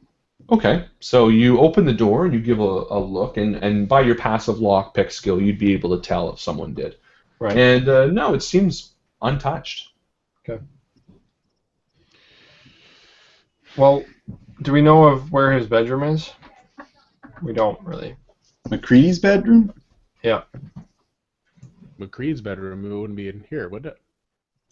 No, McCreed would probably sleep in the staff quarters, which are on the third floor of this building. They're now in the other building. They're on the main floor, but they're on the top. Okay. Well, My gut tells me we gotta go upstairs. That's where the giggling is. That's where kids shouldn't be. It didn't sound like the kids that I heard earlier. Something sounded strange about it. It sounded similar, but it could have just been the echo of the empty building that made it sound more sinister, more vacant. But to your feeling, it did feel emptier than the others. So we are in an orphanage full of possessed children. Not possessed, empowered children. Empowered This children. is why we need to suppress our children. That can make their wishes come true. If they wish for ants in your pants, then you will get ants in your pants, and they will turn. Sounds like. Don't let them call you a shithead. Yeah. That's funny. All right, well, let's do it. Yeah. Let's go. All right, so I'll lead the way upstairs. Okay, so you head upstairs and slowly you creep up to the second floor of the building. And you look down at the note from the incident report from Father McCreed. And it does say that the person, age 9, was from room 24. And as you walk down the hall, you come across room 24. So, can we do a little salt line by the door? Now, you are a clever bitch. Yes, of course you can. So you grab your salt and you pour a really sexy salt line right in front of it. And to anyone who doesn't know, that blocks ghosts from coming in or out. Jared, what are you doing? It's something. Sorry. Shh. I'll tell you later. Okay, so you guys walk into the room over the salt lines. I think you over-seasoned it. You see 4 bunk beds, or 2 bunk beds on either side of a small room. And a single light hangs from the fixtures, and you can tell that candles used to be in the corners of this room, and it's very old, as well as the building, built in the 1800s. So this place just crawls up your spine with uncomfortableness. And you take a quick look around the room. Give me a spot hidden.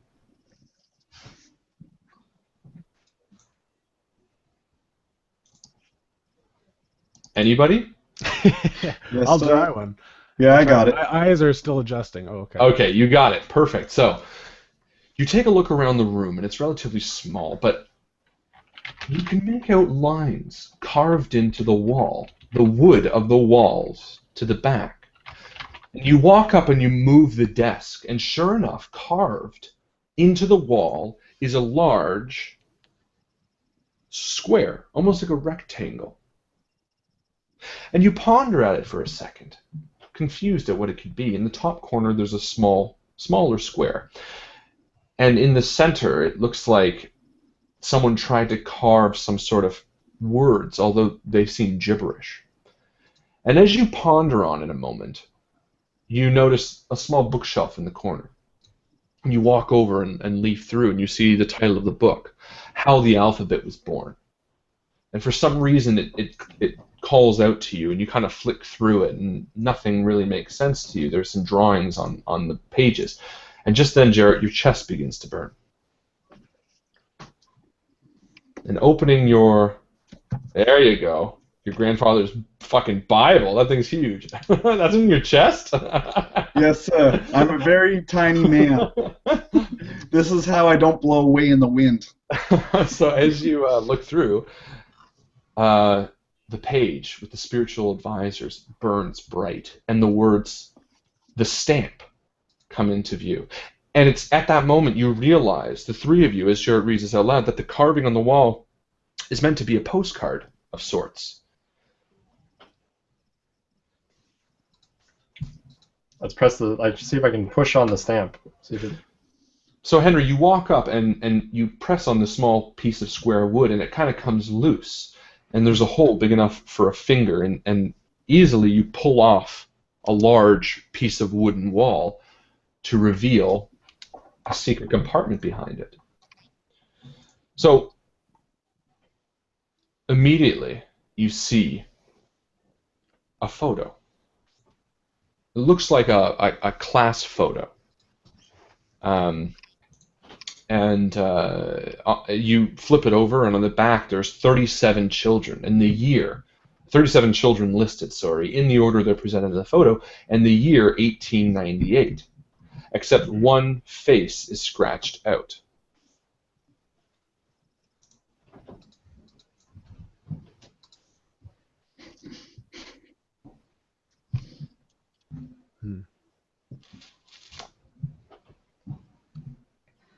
Well, that's the ghost. So as you pick up the photo, you notice words scratched in the back of the actual wall, behind the secret panel, behind the photo, and your blood runs cold as you read aloud the words. William Bendant didn't run away.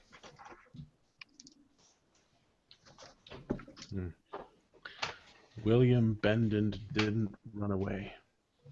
And you look back at the photo, and Jarrett, you kind of take the photo from Henry's hand, and you take a look at it, and you flip it over to find the names that match up. And as you come across the name William Bendant, you notice that it is not the face that's scratched out. Mm. It's the face sitting next to him, and with your blue pen, you circle the face that would be William Bendant.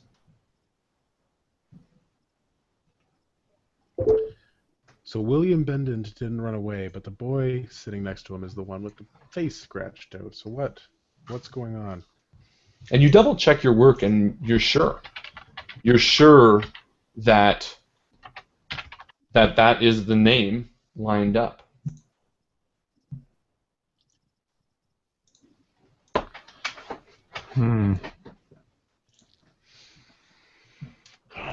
Any thoughts, guys? Any ideas? Well, is there anything else in that little cubby? So you give a thorough look in the back of the cubby, and you see nothing else. In fact, the dust laid on these looks like it hasn't been touched in years. Do you think that one of them is possibly, well, William Bendot, obviously, the boy Bendant, who he supposedly ran away.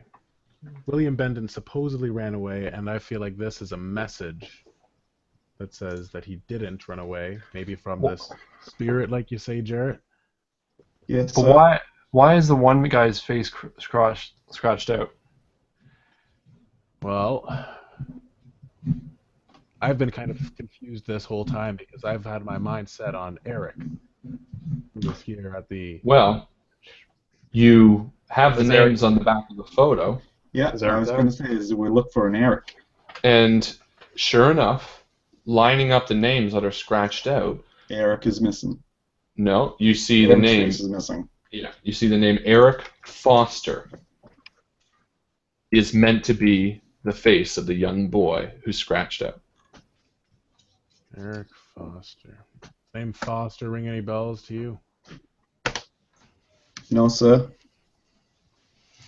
Can we do a knowledge roll to see if... Yeah, give me a knowledge roll. Intelligence? Alright. Yeah, give me intelligence or knowledge, whatever you like. I met a John Foster once. He was a bootlegger. No, he was I did not Forrester. succeed. Or no, he was Joan. No succeed from either. Okay. No success from me. I don't know about anybody else. Well, I'll give you this much. What do you know? You know that Anna dropped this boy off, that he was meant to be kept a secret. Therefore, it would be unlikely that she would want him to have her name, and it would be unlikely that she would want to give him Colville's name. Therefore, yeah, a child with no name is given a name, and it's very likely that Foster was just the name that was given to him. That would make sense. But you didn't roll, so we don't really know. No, I don't really know. All right, so we still don't know his last name, but we know that this is the Eric we're looking for. 8 at the time. Look at the width of the etchings that makes the postcard on the wall, Mm-hmm. and I compare it to the scratches on the card. Is it made with the same implement? That's a specific thing. Give me a roll for it. Let's see if we can find out. Well, yeah.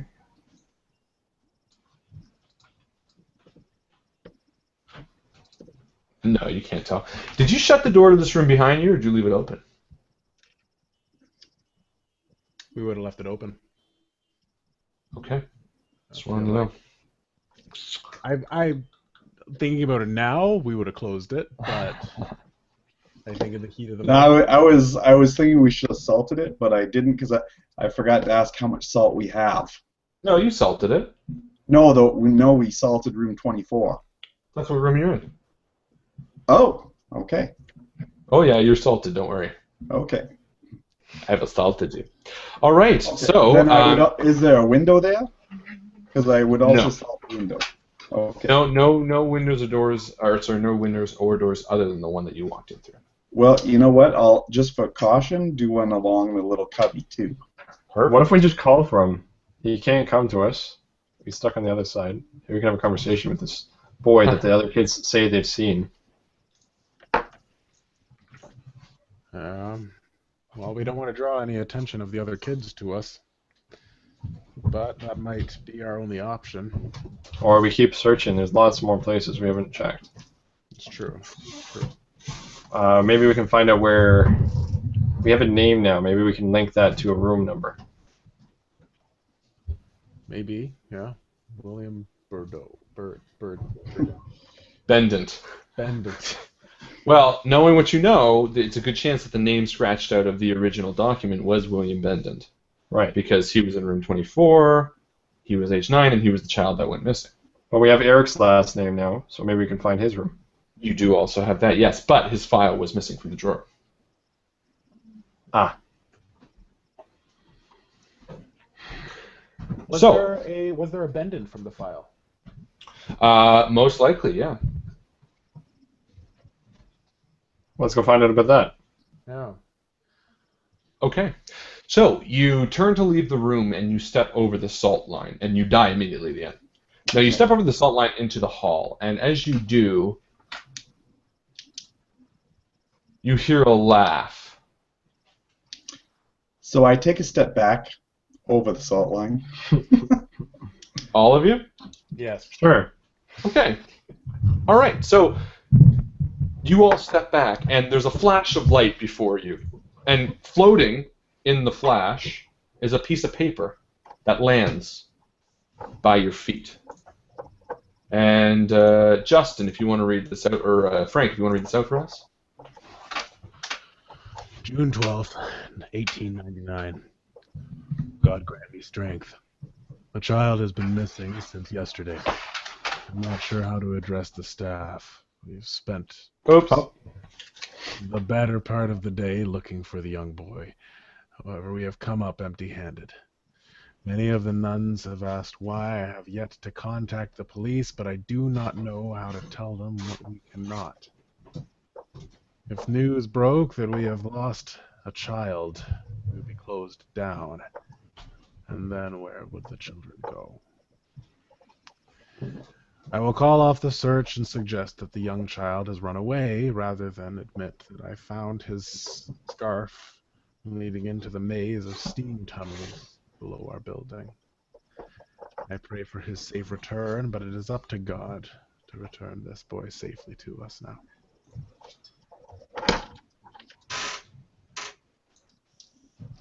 Okay, so I'm confused. They couldn't go to the place because they're afraid that they'd be shut down for letting a kid go missing? It's possible that there were other factors at play that you had yet to find out, or that you might have missed. Yeah. But it does seem like what he wrote is genuine, and that for whatever reason, this man, whether noble or otherwise, felt it was important to hide the fact that the child went missing in the steam tunnels rather than running away from the actual building. So, Bendant. All right, so there's two possibilities here. William, right? William Bendant? Correct. William Bendant died. And so he's come back. His spirit has come back and is trying to let people know what happened. And so he does that very cryptically by writing on the back side of a secret panel that William Bendit, he did not run away. And so it's that, or someone else. Maybe the spirit is someone else, because there was a discrepancy between who was who in the picture, right? It was Eric sitting next to William. Mm-hmm. William's name was scratched out, but Eric's wasn't. But Eric's name lined up with the boy whose face wasn't scratched out. William was in the photo. William Bendit was in the photo. For whatever reason, the names lined up, sir. And the names lined up. For whatever reason, the name Eric was scratched, or the face of Eric was scratched out of the photo. The name of William was removed from the incident report. For whatever reason, it seems like someone tried to cover up that the incident happened to William specifically. The only reason that you know the incident now happened with William was because of the note written on the wall that says William did not go missing. And based on the age it was carved in there, it could have been one of the children back then. Could have been a child gloating. It could have been a child who was a roommate of him saying, "We don't think William went missing." Well, my other theory was that it wasn't William that went missing. It was Eric that went missing. Possible. And he is saying, no. It's not this William kid that we're talking about. We're talking about me. But how would that make sense in light of this new letter? I rolled for an idea. Okay. Can I do that? You don't have to roll. The next lead would be to the steam tunnels. Because that's where the scarf was. And while Jarrett was looking very cleverly in the steam tunnels, they are a maze. And you were simply walking one direction rather than having your sole purpose to search the steam tunnels. I'd rather not go back down there. But if you feel we need to, Henry, Jarrett. Yes, sir. Definitely we need to go down there. And I think we need to stop wasting time. Yeah, you're right. All right, let's go. Okay, so you walk down the hall and down the stairs, and for a second you think maybe you hear a child coming, but it passes. For whatever reason, the wind has picked up and it's rattling the sides of the old building. And you head down to the steam tunnels, confident that wherever William went, it was somewhere down here. Now, mind you, he's been gone for 20 plus years, so undoubtedly people have searched the area. So you all, step by step, begin searching the steam tunnels. So why don't you give me a few rolls, guys? A few, eh? I say to the guys as we're looking, there might be traces of the scarf. It sounded like Father McGreed found the scarf, and I imagine he would have taken it with him, but maybe not. Okay, so Jared, is that a success? Yes, sir. Justin, that's a failure? Yes. And Henry, is that a critical or? I think it's a. So how do you figure out the critical again? It would be 1/5. 1/5. So what are it's you? a hard success. So what's your number? 80? 80. Yeah. So your hard would be 16. So you could spend 2 to make an extreme. I'll do that. Okay. So you're going to spend 2 points to make an extreme success. Yes. Extremely successful, guys. Well done. All right. So in the dark, you three search the steam tunnels with the light of your torches as the music picks up. The steam tunnels are seemingly endless, and you begin to feel that you might not find what you're looking for. However, after a short run, you come across an odd-looking area, a muck with wires and steel pipes. As you stop to catch your breath, you see a figure in the shadows. You flick your flashlight past it, and the black goat stands staring at you, unmoving.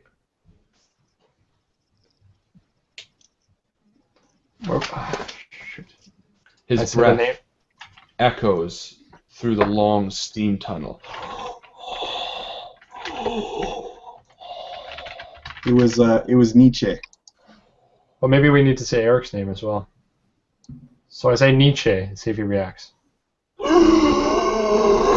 And again, in a flash, it disappears. Someone give me a spot hidden.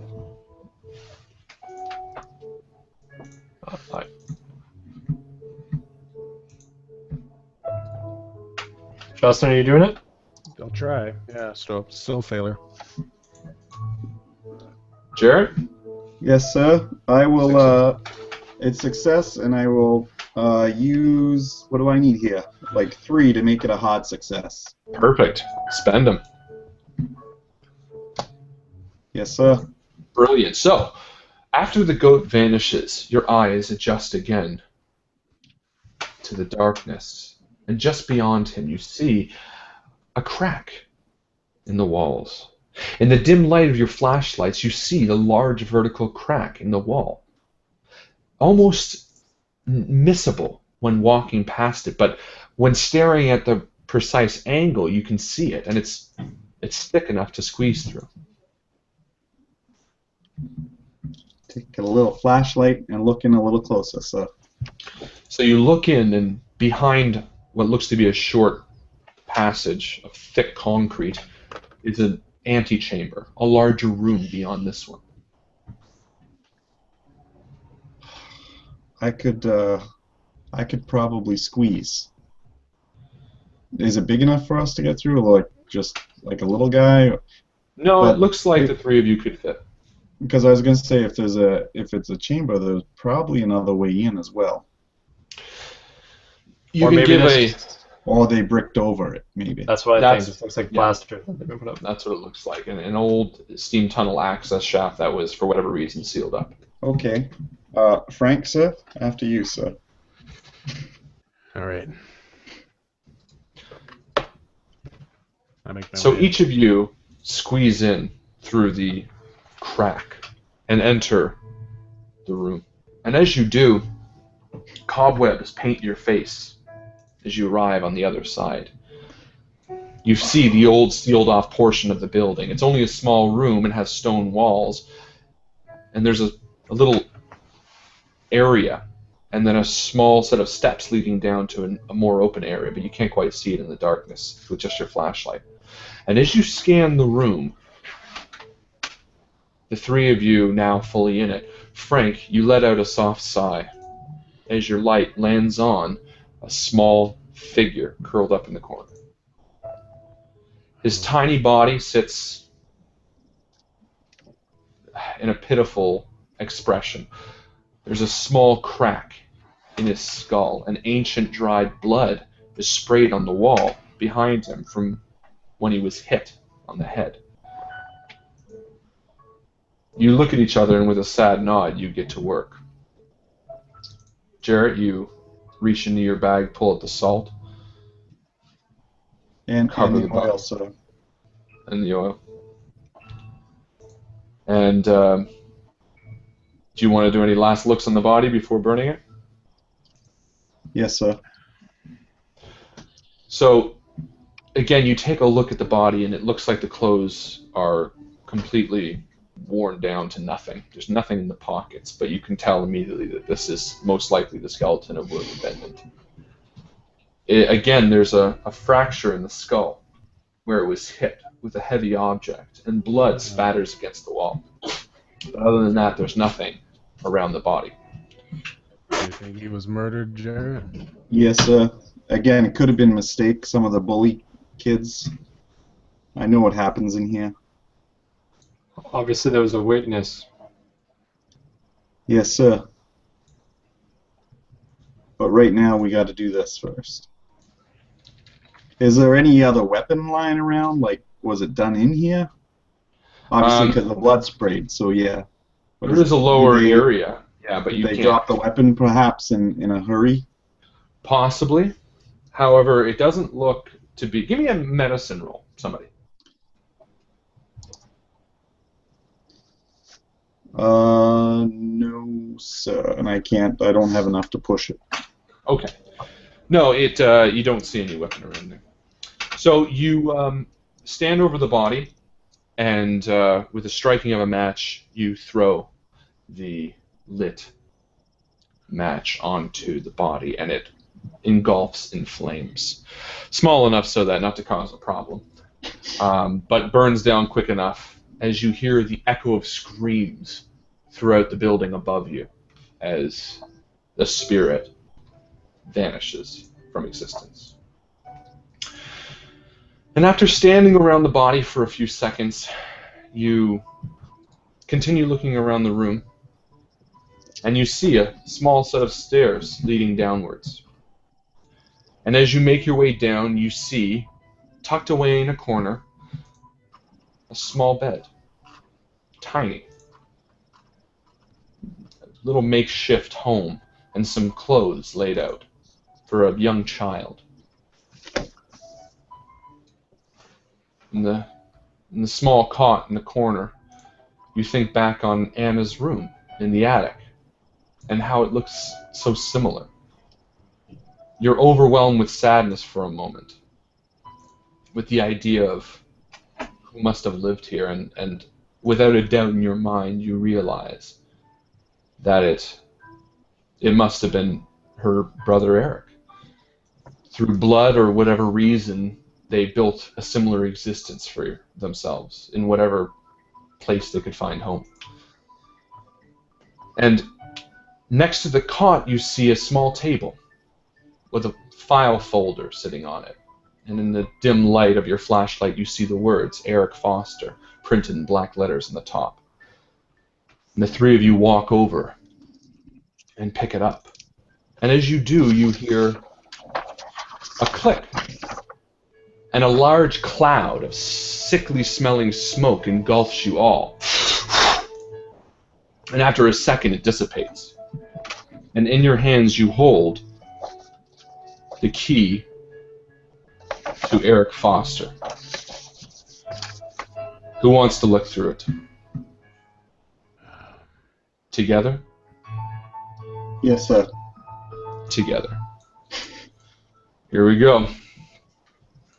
The three of you standing shoulder to shoulder open the folder, and a tale is presented before you. 31 years ago, a young girl named Anna Stancic left her family home in the woods with her infant brother cradled in her arms. She hitchhiked her way to the city of Arkham. Afraid for her life and unsure of where to turn, she left her young brother on the steps of Arkham Orphanage. For the first years of his life, Eric was a happy and hopeful young boy with light hair and intelligent eyes, and until his sister, after being committed to the sanitarium by her aunt, turned to the only family she could in a desperate hope to impart the knowledge that she had gained. She sent Eric her diary. When Eric received it, he was shocked, hurt, and happy, and yet at the same time confused. Confused as to why he was alone, why he had lived all these years separately from his own family, and yet in the same city.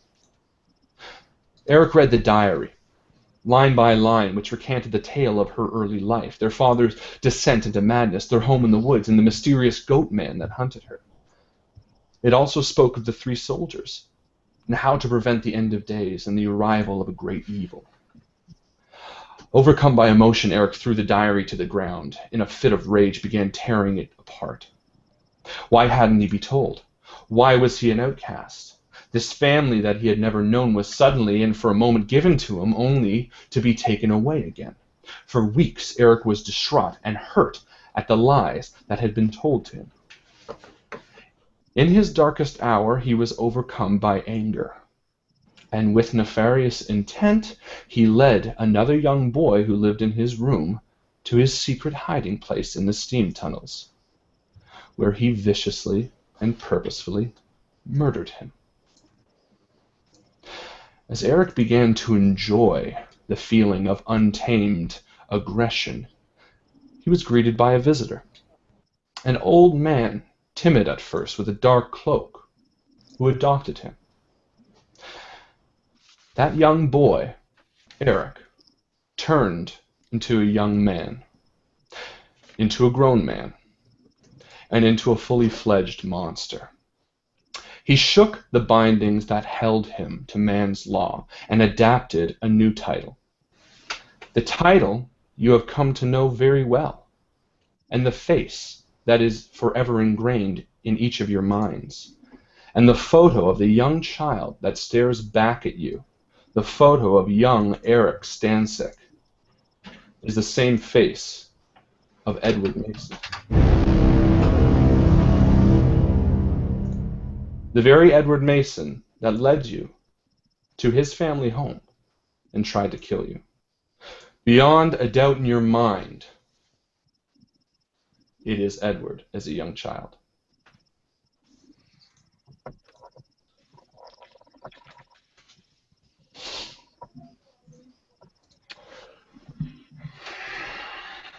Shit. That's Edward Mason. Oh. So that was written out like that? No, but knowing that you know Edward, it's just a file folder, and you guys kind of have pieced it together based on you knowing that Edward is a killer. Yeah. Right.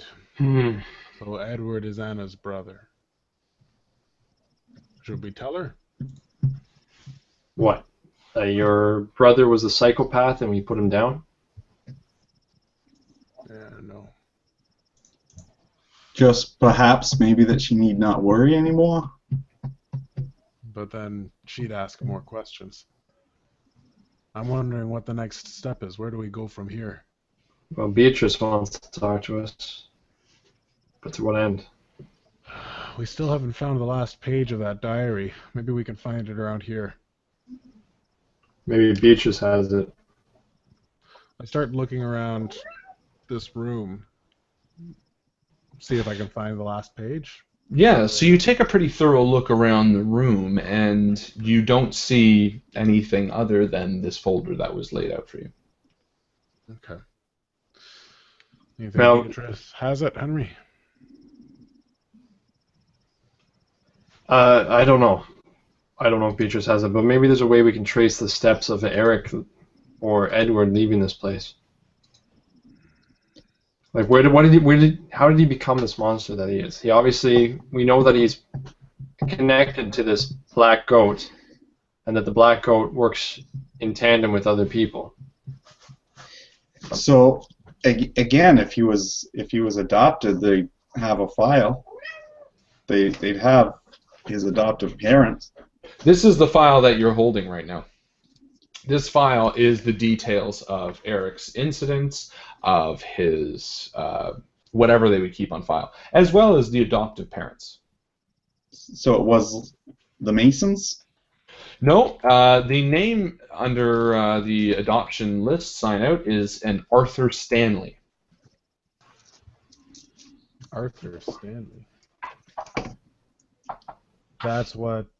Oh, so that's the adoptive parent. Yes.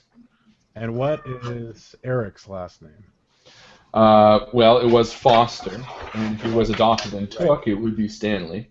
But by birth, it would be Stanwick. Stanzik.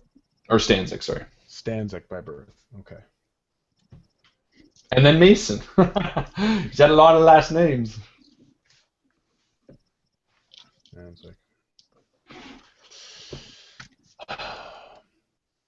Well, I feel like we know this, but we still don't know who the Black Goat is. We don't know who his leader is. Who was the shrouded figure who led Edward around and took him under his wing? Do you think it was Father McCreed? No, because it was the man that took him away from there. The man that. Yeah.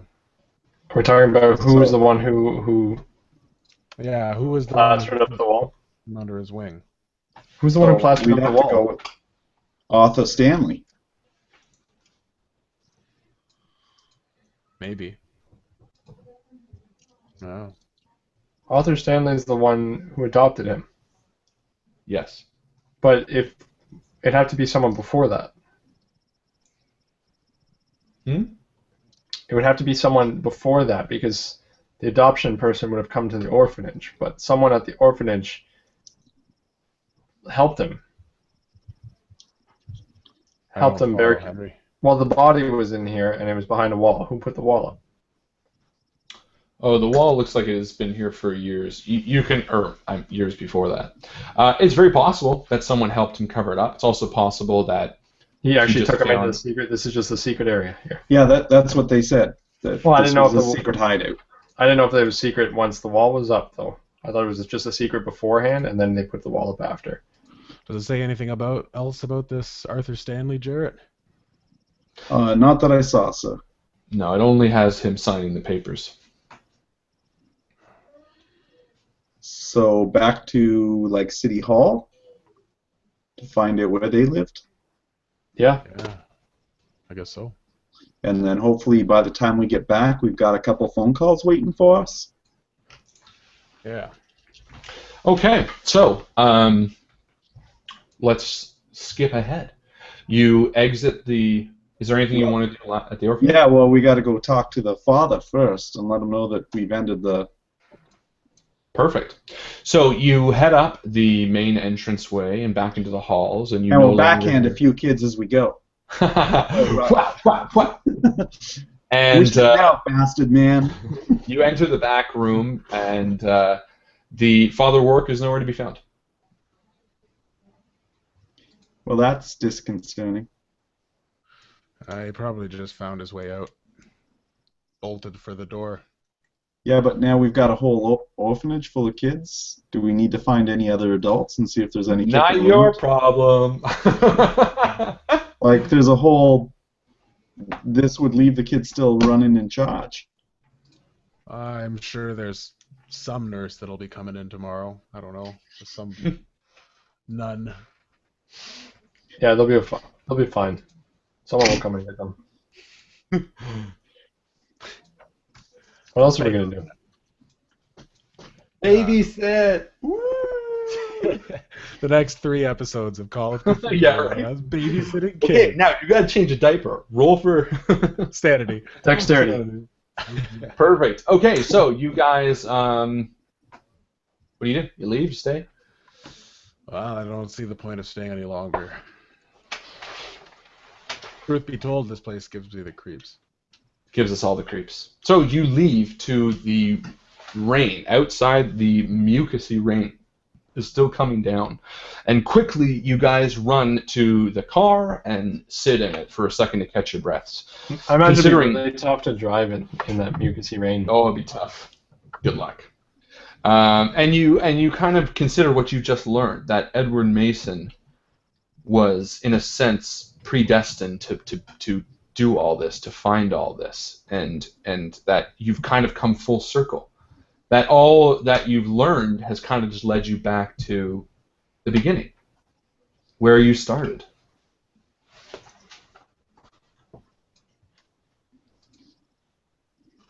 And then you make a decision. Well, we want to go City to Hall. find or is this. Arthur. Arthur Stanley. Okay, so you're just going to look up Arthur Stan. Do you want to try like a phone book first? Sure. Whoever's closest. I don't know how it would work if you're trying to look up a guy if you go to City Hall. But I guess we did that with no, we didn't do that with Beatrice. You asked. It was the records and it was something else. The It was a shading file. But I guess you could do that for the Stanley. Sure. Which would you like? Let's just start with the phone book. Perfect. So you go to the phone book and you pull off downtown Arkham. And again, as you're slowly pulling over to the side streets, you see people kind of running crazy on the streets, now with more intensity than ever before. Ah! Running down the street, smacking their own heads. Some people just standing against walls, bashing them. And you notice for the first time leaving the orphanage that the sky seems closer. Or maybe the city seems higher. Either way, you pull over to the side of the road, and there's a phone booth just outside. All right, I duck out, or I say to Henry, "I'll keep the car running. Maybe you duck out and."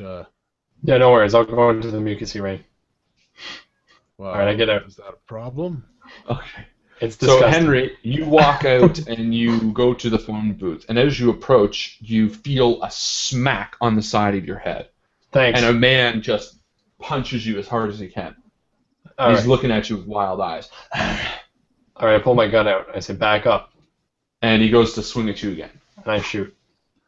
Okay, so you fire at the guy. Roll firearms.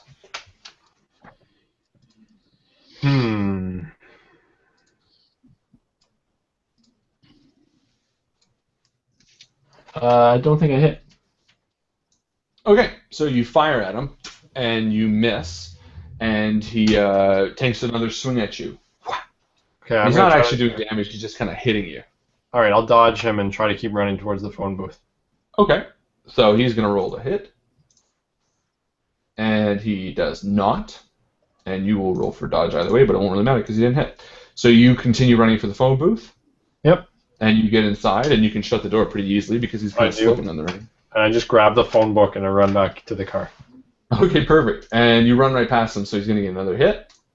And he hits you. Whap! So can I dodge now? Yeah, so do a dodge or a fight back. I'll dodge.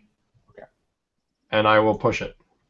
Did we? I don't think you can push dodge rolls. Okay. No, I don't think so. So he's going to hit you for 1 damage.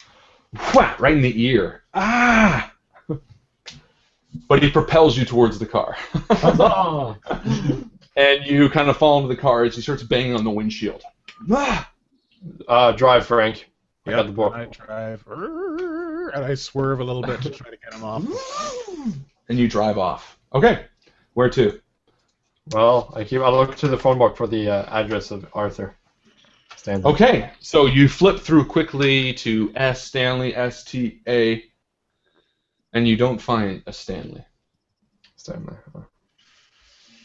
You think you just put in a fake name? I don't know. What happens if Beatrice set up his adoption? Could it be possible that she had she realized what had happened and tried to make sure that he went to a good home? Based on the way that Antoine was so perplexed by the brother, I get the impression that she wouldn't know anything about the brother. Yeah, but difference though. Beatrice was the actual aunt, right? So she may have known because she knew the family, whereas Antoine never went and saw the family because it was Anna's actual brother. Yeah, you may be right. The way I see it, we've got two options right now. We can go back and see Anna, or we could go visit Beatrice on our own without Anton being there. Let's talk to Anton first because some new light has arisen and we'll see what his opinion is. All right. So as you're driving, you're beginning to feel quite tired. Give me a drive roll. It's true. It's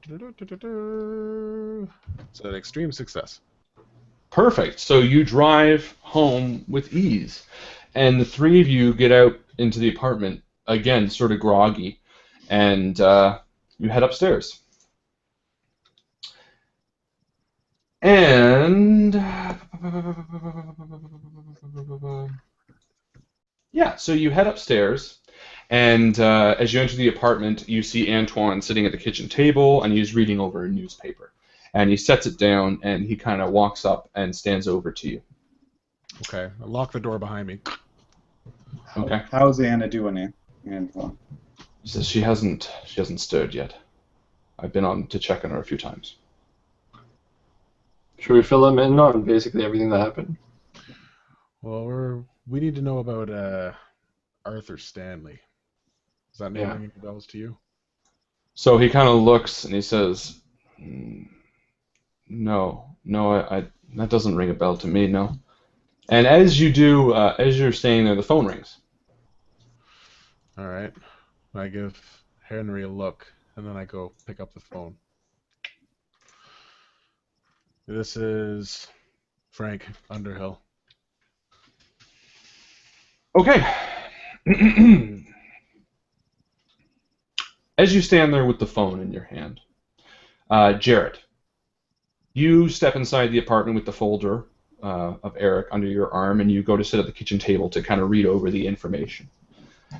And as you turn the pages, your eyes begin to grow heavy. But you look over the signature, Arthur Stanley, on the signed page. And you sit there with a perplexed look. And Henry, you watch Jarrett do this, and you walk over and you sit across from him at the kitchen table, and you kind of rub your eyes as the length of the day feels like it's getting to you, and you yawn. And as you do, you look down at the newspaper that Antoine was reading. And Frank, as you watch Jarrett and Henry, you groggily ask again, the Smithsonian. And they say, yes, this is the Smithsonian. Mr. Underhill, our apologies for the delay. We had to look up some pretty old handwritten documents to find out what was going on. So you were asking about one specimen, N.T. Walder? That's right. Yeah, well, it was reported that his body was stolen from the museum a few years ago and then returned completely unharmed. But that's not exactly true. Actually, a few years after the body was returned and after the Washington Post article was posted, some scientists, through complete luck, I might add, realized that it was actually a different body. In fact, after years of research, it was only then found out to be one Nietzsche Walder. So I'm not sure why there was confusion there, but been on display ever since. No one's tried to steal him again. It's almost as if someone didn't want us to know that Enty was the one being taken. Oh. And as you stand there, you see a look of concern flash across Henry's face. And Henry, looking down at the newspaper, you see the front headline in big black print. It's an older newspaper from earlier this morning. And it says, something that makes your heart skip a beat. The great Savini, found dead in an alley, stabbed multiple times. And through half-open eyes, you turn to Frank, showing him the newspaper. And confused, you turn to walk over to the kitchen table, Frank, and you stumble a bit. Again, feeling more tired than you ever have before. And Antoine turns to Jarrett, peering over the folder, again with a concerned face. And Antoine turns to the door and says, I suppose I should be leaving. And he notices Jarrett's concerned look. Did you find any more information on our young Edward? And as the news of Savini sinks in, Jarrett, you come across the signature of the adopter, Arthur Stanley. And you know you've seen it before. Something about the handwritten A. It rings a bell. And slowly, as your eyes lose focus and your head becomes heavy, you listlessly float across the table to the letter.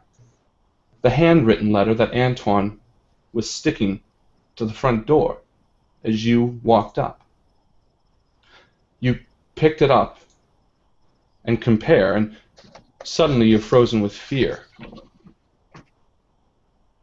And with his back to you, you hear a laugh from Antoine. I just called him Edward, didn't I? And as you look in his direction, Frank, unable to stand anymore under your own weight, you fall back into a chair. Henry, you find that you cannot move. And Jarrett, your arms are completely stiff. You know, Antoine says, as he slowly turns around from the front door, it is actually really funny how well this all played out. He reaches out and pulls a chair from the table across the hard wooden floor. And as he pulls the chair, it stops on a knot in the wooden floor and begins to tip, but he stops and catches it before it falls. For a second, he looks at Frank and winks. I won't let it fall over again, Frank, he says, as he turns the chair around and comfortably sits facing the three of you. At this point, you can't even make a noise. You try to speak, but nothing comes out. I believe you were hoping to retrieve this, Antoine says, as he reaches into his breast pocket and pulls out a small diary. Anna's diary. And I must say, she's figured out quite a bit. But almost enough to change things, too. So, alas. He looks down at the small diary and frowns slightly. Oh, well. And he tosses it to the table between the three of you.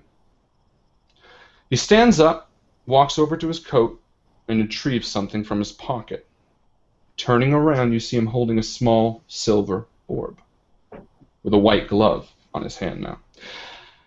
There is a world, I'm sure by now you know, that exists in parallel to our own. It is a world of pure power. Our true master knew this, and that's why we decided to call upon him. Bring the true God to our world. Within that world, creatures do not dream the way we dream. No. Their dreamlands are a sort where your greatest fears and deepest regrets haunt you for all of eternity. And he walks over to the table as the three of you sit, motionless. But while your minds may be miles away, he says as he places the silver orb in the center of the table between you. Bending and breaking with each passing eon, fear not, for your bodies will be here for me to play with, he says through a cracked smile. After all, he says, turning to Henry, you killed my son, and you know how much one will do for the ones they love. Right, Henry? And he walks to the window and draws the blinds. Well, at least I hope you said goodbye to Emily. Walking over to the table, he slowly picks up each of your hands and places them in the center, next to the silver orb. Each of you roll for willpower, strength, or luck.